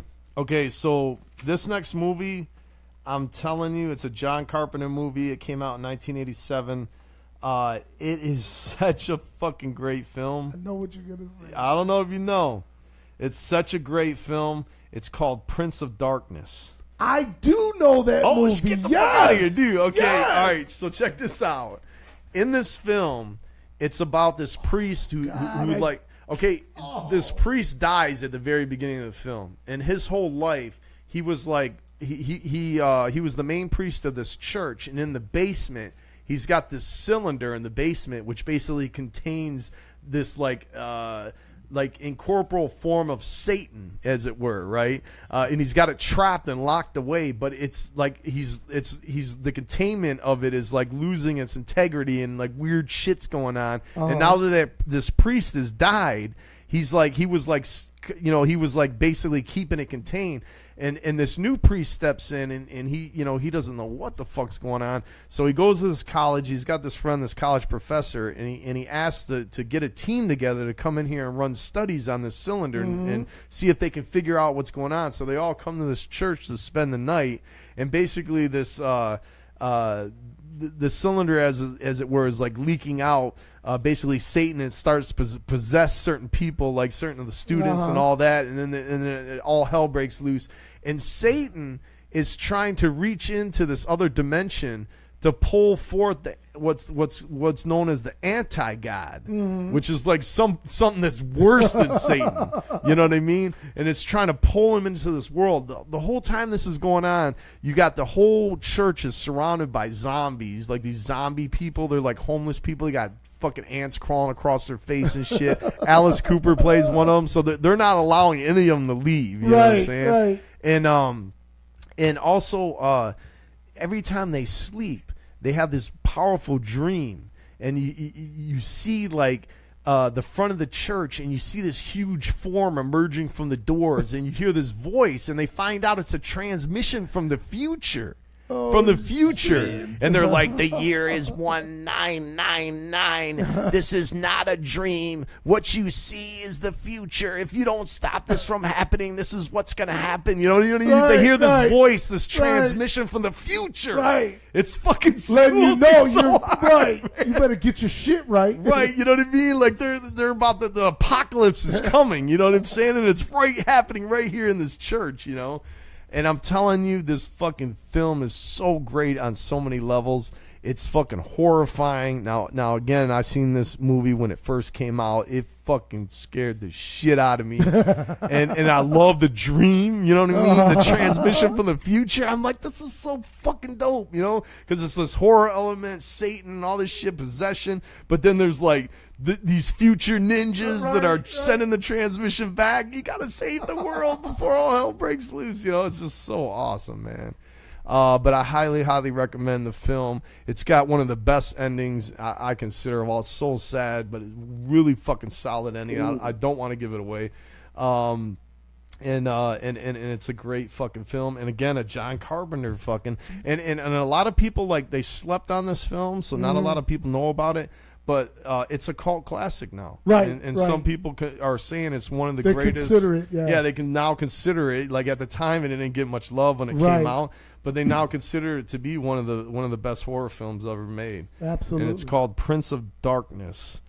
I hardly scary right now. And yeah, I highly, highly, highly recommend it. And the fucking whatever that shit was, like ants or cockroaches fucking going across their face, man. Fuck, man. Just, you know what I mean? They're like, he's like talking to the lady or whatever. I just remember there was like ants crawling on their arm and shit. And you're like, what the fuck? Like when they're going into the church, like the homeless people that are kind of like zombies and shit. Right. And the iconic Alice Cooper's in it. Yeah. I mean, they don't look like zombies. They look more like like homeless people. When you get close, you know what I'm saying? You see that they're fucked up. Like there's something horribly wrong there. You know what I'm saying? Unbelievable, man. Yeah. Prince of Darkness. Wow. John Carpenter. I never even heard of that one. KG, Kevin Gill, what do you got?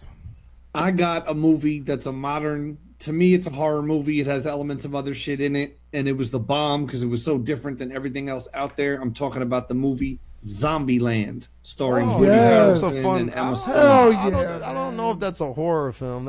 I'll tell you, I love that movie. It's a great film, though. You know? If you kill a lot of shit in a movie, right? Or I guess not. It has horror elements. It's more comedy, I think, more so, like, because it's like, right? Bill Murray's the bomb in it. Oh, he's so good. Right? Yeah, he comes out, they kill him because he looks like a fucking zombie. Maybe I just love it because it's full of zombies and it's not terribly scary, so that's perfect. Yeah, that's pretty fucking horror. You know, but at no time, if zombies are eating people, that's got to be considered the horror genre. Yeah, I got you. Are we that desensitized? Right. But at no time is it horrifying though. Like they don't portray it like, you know, when they're killing zombies, it's more like a job or something. Like, you know what I mean? I don't know. It's all funny. It's all very humorous. One of my favorite movies, man. It is. It's a great film. It, he's looking for the Twinkies. He just wants a Twinkie. You know what I'm saying? Can he get a fucking Twinkie? Fucking Woody Harrelson is just classic in this movie, right? Man. Yeah, for sure. Man. What a great movie. All right, Jump Steady, what do you got, homeboy? All right, so this next film came out in 1987. I was probably about like I think it's just before I went in. It must have been just before I went into the army. So I was like 18 years old, or whatever, and I was at a friend of a friend's house, and he had this huge movie collection, crazy huge movie collection. I said, okay, out of all these films, what's a fucking dope film that I've never seen? Not one of the classics, just a dope film that I probably never seen. That's one of your favorites. And he pulled out this movie called Near Dark. All right, and he put it in. Of course, I never fucking seen it. Right. Okay, so Near Dark, who also it basically has a really cool cast in it. Bill Paxton is in this movie as well. Shit. You know, he plays. It's a group of vampires living in modern day world. And it's very real to probably what it would be like, because they're constantly on the move, like they're killing people, right, to feed, but they can't stick around because then detectives are showing up and all that shit. So they constantly got to be on the move. So it's this group of, like, a family, if you will, of vampires. They're not a real family; they're just a collection of vampires that group together, and they're trying to survive. But they're evil as fuck, right? Like they're killing people and shit and having a good time, and they hate fucking humans and shit. But, you know, as you're watching this film, you root for them. You start to root for them. You know what I mean? Because their characters are so believable, and the acting is so phenomenal in the film. And basically, there's a lot of really good scenes in that film, and I'm going to explain a couple of them to you. One, the main character, who's a human, gets bit, okay? Right. And in the movie, once you've been bit, you don't become a full vampire until you first feed. Like, after your first feeding, then you're like a full vampire. But until you actually taste human blood, you're like a half vampire. Mm-hmm. So he gets bit, and he's walking through this field to go home. He's walking through like this big ass field as he's on his way home, and the sun's coming up, and his father's watching him walk across the field, and he's smoking. You know what I mean? Because his skin, he can't take the sun anymore because he's like a half vampire. So you see him smoking, and this smoke trail just drifting off him, like going up like 10 feet, you know, blowing in the wind as he's like cooking in the sun. You know what I mean? And it's just such a cool scene. And another cool scene in it is the vampire family is inside of a hotel room, and the cops show up because as they're checking into the hotel room, there's an old man working the counter, and he remembers them from like 20 years ago when they stopped through that same hotel and killed people. Right. So he calls the cops. So the cops show up. It's daylight outside. All right, and they're in the room. They got all the windows darkened and shit like that. And the cops are telling them to come out, and they're at the front door. And one of the guys, Bill Paxton, he takes a shotgun and he shoots through the door. Right, and you see the cop get blown back as the buckshot hits him square in the chest. Okay, and in slow motion, you see the light filter in through the hole of the door and hits Bill Paxton in the chest, and he goes flying back. You know what I mean? And I was like, that's so dope. You know what I'm saying? And then this huge gunfight, this huge gun battle starts off, and the whole time there's bullets flying everywhere, and they're creating these like holes in the wall. And so they'll be firing, and then they'll move their arm and they'll hit a beam of light, and it'll sear their skin. They're like, you know what I'm saying? Or catch them in the face. You know what I mean? Like, oh my god! So the bullets aren't affecting them. Right. It's the beams of light that's fucking them up. So anyway. That's fucking genius, man. It's so genius, man. This film is so dope. There's so many cool scenes in that film, and it's just the character development is like spot on. You really believe in this story about this group of vampires, what it would probably really be like if there were vampires today. You know, you can't fucking sit in the same town just killing a bunch of people. Right. It'd be mad investigation, and with you got to be on the run. You got to be on the fucking run, man, all the time. You know what I'm saying? And it's what's the name of that again? It's called Near Dark. Near Dark. I gotta remember. I want to see that now. Anyway, I was blown away by the film. I was like, I couldn't believe it. I was like, and I hate vampire movies, to be honest with you. Like vampire movies usually don't do nothing for me, but that one was super dope, man. Nice. And Bill Paxton fucking kills it in the role as a vampire in that film. When doesn't he not? Right. I mean, you know one of the greatest of all time. Yeah. KG, what you got, man? Well, I got some shout outs here from the chat room that I want to throw out there real quick in terms of horror films. Brandon from Anderson, Indiana, he puts down his definitive horror movie as Leprechaun. Oh. There's going to be a lot of different opinions. Yes. Oh, Brandon, that's a funny one. It's a great fucking film, man. You can't take it, you know what I'm saying? It's so silly. That's his favorite movie, dog. Right. That's his, you know what I'm saying? Good for him. Then we got Jimmy from Worcester. He loves Freddy's Dead, The Final Nightmare. Oh, okay. I don't remember that one. I don't think when did that come out? I don't remember that one. That was like much later, I feel like. They did a lot of Final Freddy movies, though. Yeah, they did. It was always the final time. He's worse than the Rolling Stones with that shit. We also got James from Columbus. He said the name of a film I've never heard of before, which is Tokyo Gore Police. Tokyo Gore Police. I bet Man Pondo probably owns it and has a photo of the guy who's from it. He's in it. What are you talking about? Right. I didn't catch their name, but someone earlier brought up a great movie that we didn't mention, or a great series, is Phantasm.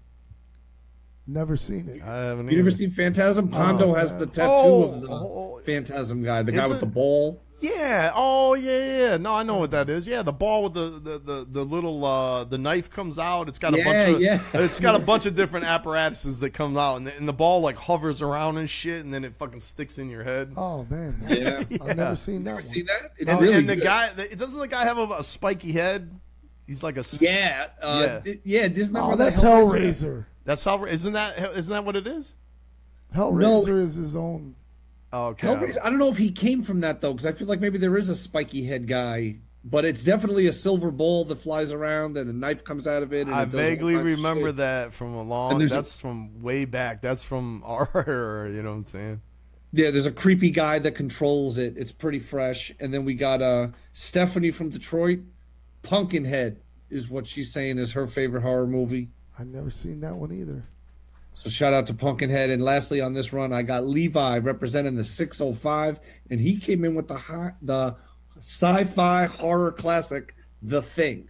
Oh, yes, Sci-Guy, I'm down with another that. yeah, that's on my list too. That's another John Carpenter fucking classic, man. Yes. The research station in Antarctica, the fucking, it's such a great setting, man. Such a great fucking setting. And then the alien ship, they're fucking they're trying to figure it out, and then all hell breaks loose. Oh yeah. And they got the thing fucking running around, killing things, and it's just the suspense, the horror, the fucking flamethrower. John Carpenter at his best. Kurt Russell fucking in that film, the main star who also did Escape from New York. New York, as you know, another one of my favorites. Tango and Cash. Yeah, so like Big Trouble in Little Big China. Trouble in Little China. But yeah, the Thing is such a fucking great film. That's another one. If you haven't seen it, fucking definitely do that. I have seen it. But another one that just came to mind is one of and it became goofy and corny later on. But it was Heidi Ho, Chucky, the original Child's Play. Right. When they put that fucking doll and she took the batteries out and looking at her shit like, whoa. Of course, where like he bit her or something, and she dumps him on the floor and he runs the fuck away.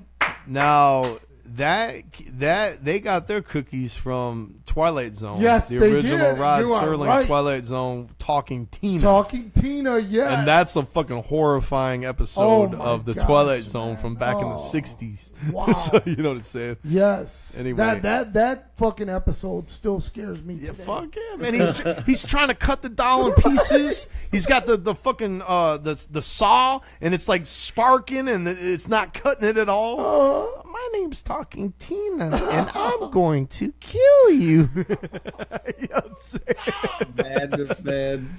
It's great. I gotta drive home by myself, man. All right.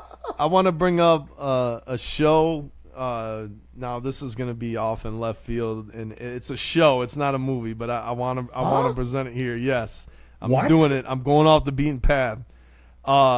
There's this show that came out in 1990 called Twin Peaks.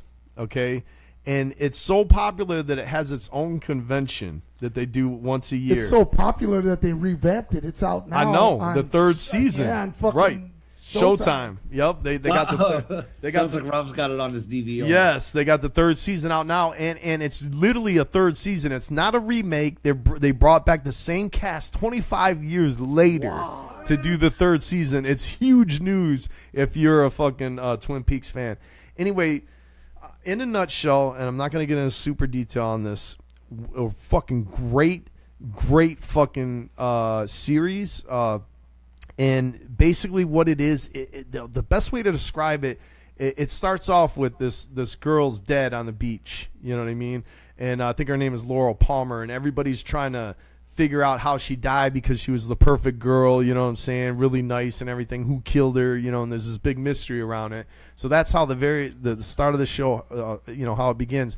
In the show, it's set up a lot like a soap opera in a way. Like the way it's filmed, like the kind of the storyline that's going on, like who's sleeping with who type stuff, and dramas unfolding. It's very, very much kind of like a soap opera. But then every once in a while, something happens that's surreal and horrifying. So horrifying that it just catches you off left field because you're not desensitized to it. You know, you're watching a horror movie, you're just like desensitized. You're seeing blood, you're seeing guts. You're like, when this show springs horror on you, it catches you out of left field and it fucking drives into your core. Wow. Where you're shaking, like, what the fuck just happened? You know what I mean? Because sometimes nothing will happen for like 2.5 episodes or whatever. You know, right. So it lulls you into the sense of like, oh, okay, you know, you're just watching the show. It's a great show, great characters, you know what I'm saying? Right. And then some fucked up shit happens, has your skin fucking crawling, and it just fucking unnerves you, man. Wow. And I'm going to tell you another thing. After I watched this show, I was terrified of owls. That's all I got to say. You gotta watch like that? Yes, you got to watch the show to find out why. But owls are also super, like, if they wanted to, owls could fuck you up. Right. Anyway, in the show, owls are like the physical manifestation of like evil, if you will. You know what I'm saying? Shit. So it's like, yeah, like they really. So I remember I was staying out at Joe's house. You know what I'm saying? For a weekend, and man, I stepped outside on the porch. You seen it and all? I didn't see it, but I heard it. And I was watching Your Tim butthole spit in Peaks, your pants. and literally my blood ran cold. I was like, "Oh fuck this shit, man!" I went right back inside and shut the door. You know what I'm saying? I was terrified, you know. But this Twin Peaks is one of those shows that it really changes your perspective on how you're even looking at the world. You know? Really? Yeah, man. I'm telling you, like you watching the show. Because, you know, like and you're you just said earlier, I always thought Twin Peaks was like... the restaurant or whatever. No, it is? Okay. no, I always... There is a Twin Peaks, the restaurant. I know about something that, totally different. But I've always considered it like a soap opera, like a fucking... That's you know, what I'm telling you, like right. you know, what's the fucking... I don't know, the Desperate Housewives or some shit. You know, I'm like, Well, like weird. It's nothing. Yeah. It's nothing like that. It's all I'm gonna say is it's like a soap opera, but it has supernatural elements to it and fucking straight horror. You know what I'm saying? At times that drops on you like a ton of fucking bricks. I gotta see it. Yeah, it's fucking I great. gotta see it. And I gotta at least give it a chance. It's a cult. It's a cult fucking favorite. And they have a convention every year, and where this was shot, it's like in Northern California, like way fucking up north, like almost into Canada or whatever. The actual like all the key locations of this, that's where they have their convention. And they actually stay. Wow. There's like a main hotel that's prominent in the series, and the convention goers actually they can stay at that actual hotel. That's cool, man. Yeah, so and then they bring in the cast and the characters and all that. Right. And they do all kind of stuff up there. But that's how many, there's so many people that love this. So if this is something that falls within your genre, I'm telling you, you're gonna fucking love it. I gotta see it. And you man. know who turned me on to this was Jay Webb. Really? Yeah, Really? he turned me on to this. He was like, it's like his favorite shit ever. And he was like, you got to watch it. He brought in the DVDs for me. And I sat down. As soon as I was on second episode, I couldn't stop watching it. Really? Yeah, Like that? I binge watched the whole fucking thing, yes. Oh, man, I gotta look that up on Netflix or something, man. Yep, Yes. Twin Peaks. Twin Peaks. Not the porno, but... No, not the restaurant. Right. Are you at the end of your list, KG? Yeah, I am, but I got two more shout outs from the chat room that are pretty. Actually, three more that are pretty on point. Okay. One is Silence of the Lambs. Yep, I got that too. Oh, yeah. I got that on my list as Okay, well. my Yep. bad. That's a great Another- fucking film. I don't know if this is on Rob's list. Is Amityville Horror? Oh, that's another not great on my list, one. I but forgot, it is man. a fucking great movie. That's an all time. Shit. Because they were able to treat it like it was real. Right. It's like the story of a real thing. Wink, wink. You know. Again, why the fuck would you not leave the house though? You know what I'm Right. saying? That house is telling stick you it to out. fucking leave. I know. You know, like Man, that's why they didn't have Mexicans in it, man. They was like, get out. Right. Bye-bye. Later. That'd have been the end of it. Another movie they brought up is the Fly. oh yeah. With Jeff Goldblum. Yeah, you're talking about the Yeah. old. Oh, what about the old school one? See, 'Cause I've never seen that. That one. was like I believe that was a black and white film. Yeah, it was. the original. Wow. I've never seen that Yeah. one, though. It's Yeah. a black one. And then they redid the Fly in like '84 or some shit. Right. with that was Jeff with Jeff Goldblum. Goldblum. Yep, Yeah. yep. Yeah. All right, well, Rob, I know you still got about 17 I got more one in more. front of us. I got Rob's one like, more. I'm only on page one, guys. No, I got one more. I didn't really have time to prepare. I got one more and an honorable mention, and I'm done. All right, let's hear it. All right, this movie now is kind of hated on. Like I find that a lot of times when I'm bringing this movie up there, oh, that fucking movie or whatever. But like when it came out, it fucking schooled everybody. I don't give a fuck if you knew about this movie when it came out, you were fucking highly intrigued. And I'm talking about the Blair Witch Project, which came out in 1999. Brother, And- it changed cinema Right, forever. it did. Forever. It was like the catapult, if you will, the catalyst Yes. of the shaky home movie camera films that led into the Paranormal Activity and Yes. all those other films of that nature. But anyway, when the Blair Witch Project came out, their whole marketing campaign was these missing persons, and they had the three actors on, on a poster. Right. And so people thought this was real. Like a documentary is what they thought it was. Right, Like you know? you're following found footage. Like they found footage in a hole. Yeah, you know what I mean? And that's what they were saying. The movie, marketing, it was super brilliant. 3 campers, 3 people doing a documentary about the Blair Witch, you know, ended up missing, all of them missing, never to be found again. And then a year later, the footage turns up. And this is what you're watching when you watch this film. And the way, the shit that happens in this film, pure fucking horror. Yes. You know, and for me particularly because like what I went on and experienced on the road, like being in the woods at night, some shit happening. So when I was watching this movie for the first time, I was skeptical, like, because everybody was saying it's real. Like, this is a real documentary, real footage that was shot. So I was very skeptical going into it.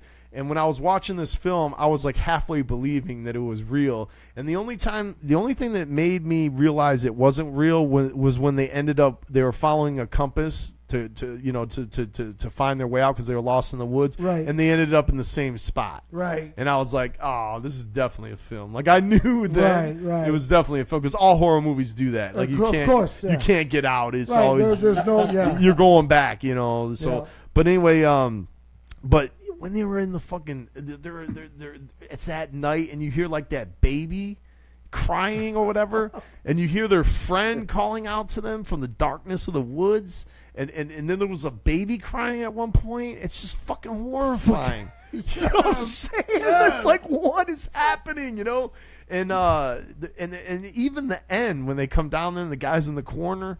You know what I mean? Yeah. And it gets clubbed over the head, and you see the camera go sideways.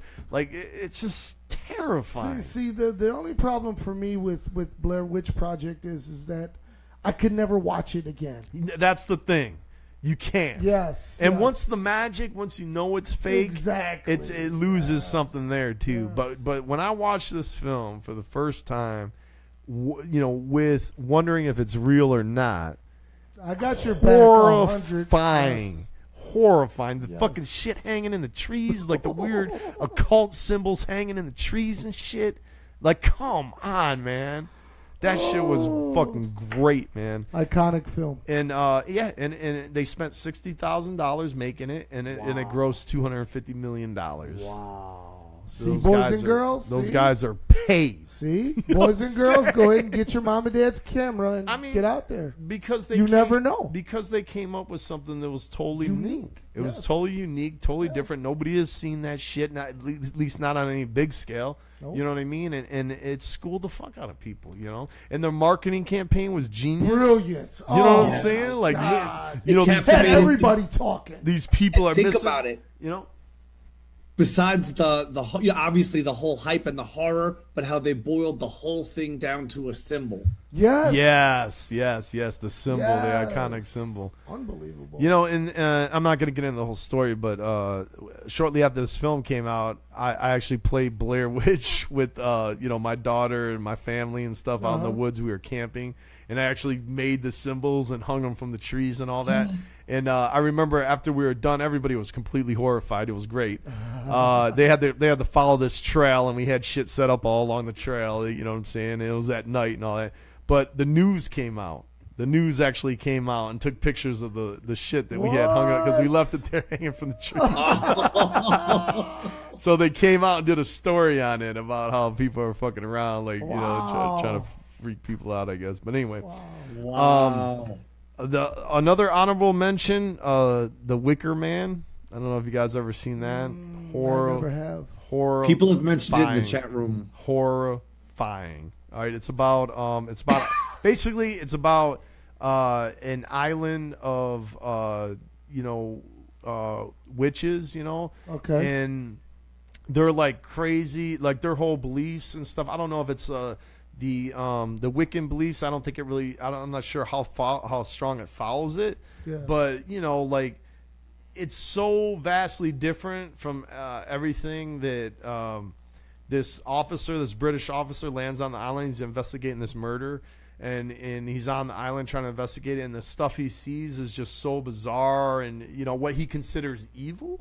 You know what I'm saying? And like Like they'll do stuff like when somebody dies, they take all their organs and they stick them onto they'll stick them onto a bush, you know, onto the branches of a bush, like all their organs, like their liver and their heart and all that. So, you know, just weird shit like that. And like, is this like witch doctors and shit or something? No, like witches, like okay. you know, but they're like real witches, like you know what I'm saying.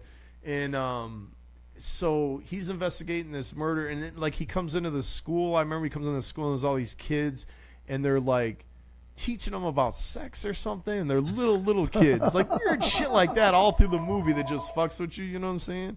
And then in the end, you find out that they haven't had rain in a long time, so the is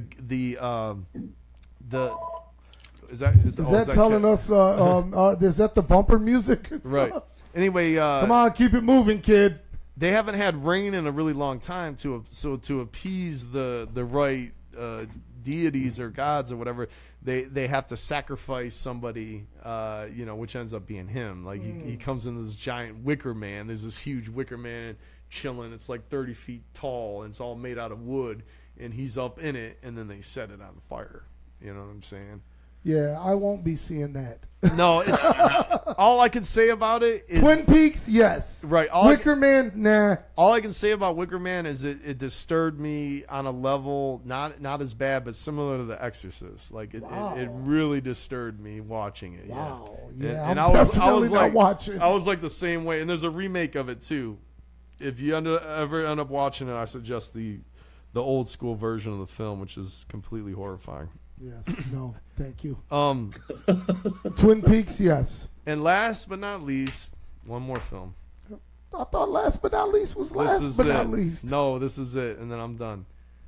Fucking this movie. I remember Joe, my brother, came up to me and he was like, "Man, you got to see this movie. It's so dope."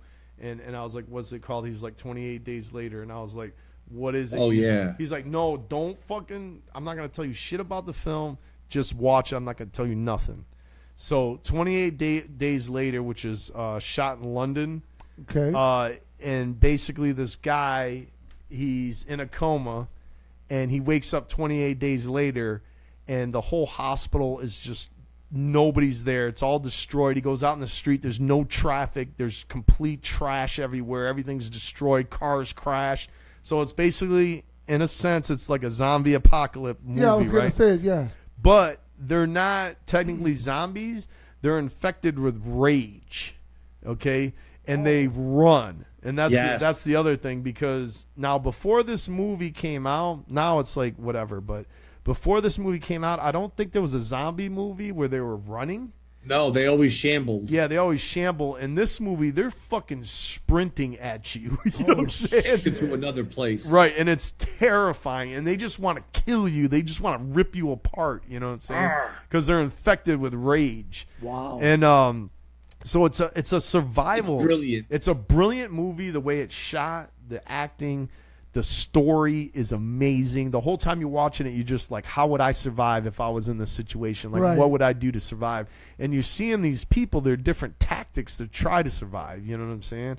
And it's just so captivating. And there's so many great scenes. Like, he comes into this church and he's like yelling, like, to try to find somebody because he doesn't know what's going on. All of a sudden, you just see, like, 3 people pop up. Oh, you know what I mean? Like there's like bodies everywhere, right? They're just littering the inside of this church, and he's like, "Hello, hello," and all of a sudden, they just stand up and they're just sitting there looking at him, shaking, and all of a sudden they just start running.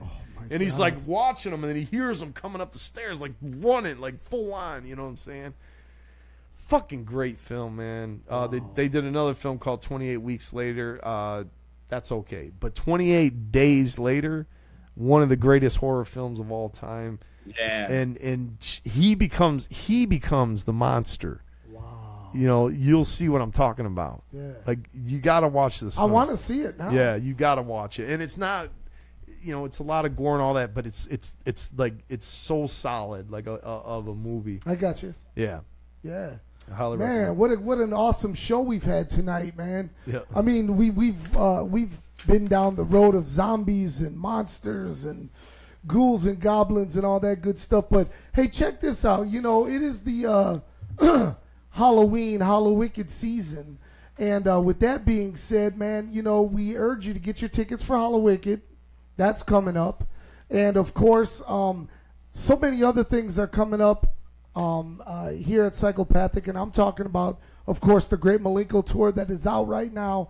Tonight, the guys are in, I do believe they're still in Florida. Yes. Go check them out.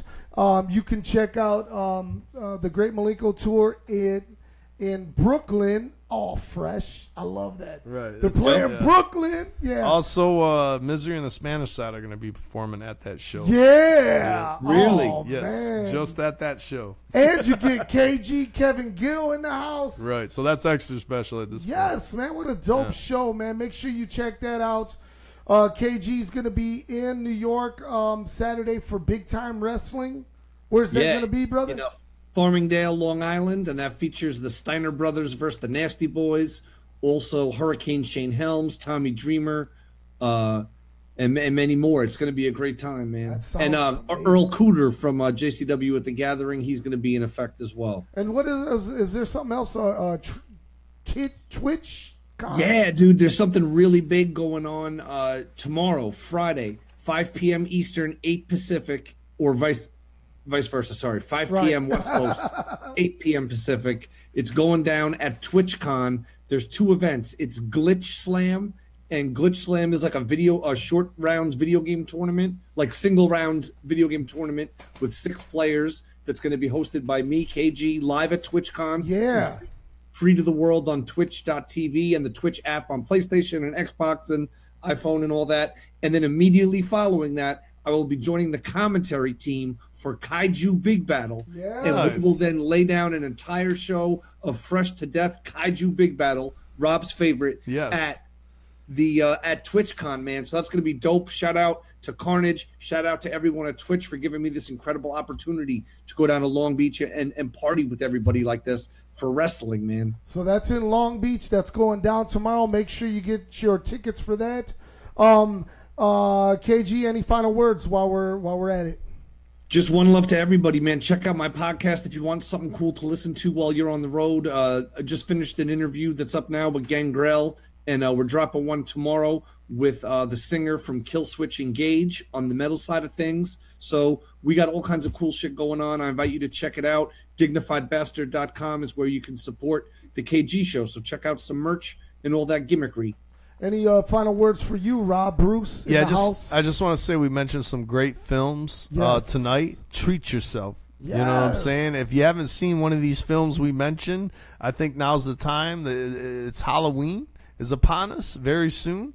And now's the time to sit back and enjoy one of these films. And if I had to pick one, just because I'm hype on it right now, 28 Days Later. Man, you sold me what I'm on saying? it, brother. 28 Days Later. If you haven't seen it, fucking watch it. Fucking great film. Sounds great. Hey, remember, you can always check me out on Fridays and Sundays on Cruising the Barrio on CRBradio.com, starting at 10 p.m. Eastern Standard Time, 7 p.m. Pacific West Coast Time. Also, this Sunday, International Big Time Wrestling live at the Token with Swoggle, with Sonny, with Mysterious Movado, with all of the stars of International Big Time Wrestling. Check us out on Facebook. You'll get all the information. Tickets are only $10 to get in for all that flavor. That's a great show. Come hang out with us. It's going to be a good time. Once again, shout out to the whole crew on the Great Malenko Tour. You guys are out there kicking ass. We love you. Shout out to the Scrubs too for getting that water together. Get them cases of water, man. $2.50 right now at Kroger. October 30th. Yes. At the Detroit location, the Scrub House. Yes. If we can bring that flyer up again real quick. If not, I forget the address, but it's in Detroit. From 11 a.m. till 4 p.m. They will be taking your donations of water, bottled water. Man, And maybe some Distributed ninjas that can't be there in person. Maybe there's a local friend you could PayPal $10 to get 5 cases of water or whatever the case may be. You know what I'm saying? I'm sure there's very creative ways that ninjas have to find ways to get over fences and shit. Use that ingenuity to get some water into that truck wherever you might be, motherfucker. Great idea. Awesome idea. Well, once again, man, we're not here for a long time. We're here for a good time. We will see you back here in 2 weeks. Yep. And it's going down, baby. Don't forget, get your tickets for Hollow Wicked, because that's where we going to fucking be. Whoop, whoop. Whoop, whoop. See you, Hollow Wicked.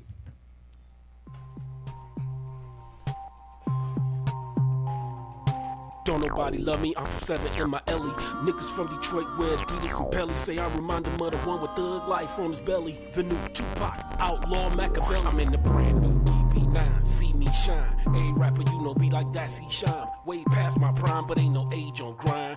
Booming every second, clocking all the time. Dump on the police if they tryna hunt me. With a loaded 45, but I'm only 43. I ain't tell her do nothing, that's the way that shorty be. I be naughty by nature, she be naughty like me. I'm ESHAMSMITH, looking like I won the hood sweepstakes, but I didn't. Still out here spitting that wicked shit just in case you forgetting. Got my murder gloves on, I'm from the murder mitten.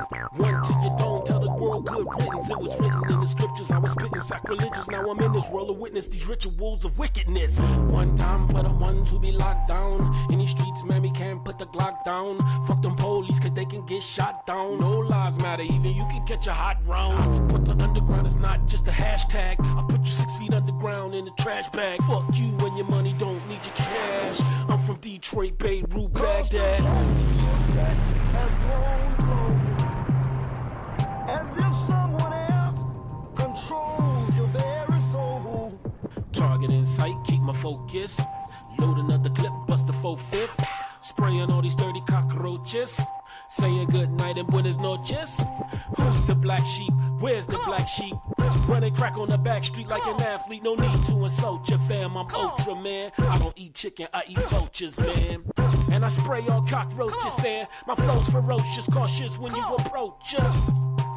No buenas noches. I'm a freestyle, homie. I just wrote this. Dump on the police if they tryna hunt me with a loaded 45, but I'm only 43. I ain't tell her do nothing, that's the way that shorty be. I be naughty by nature, she be naughty like me. I'm GODLIKE.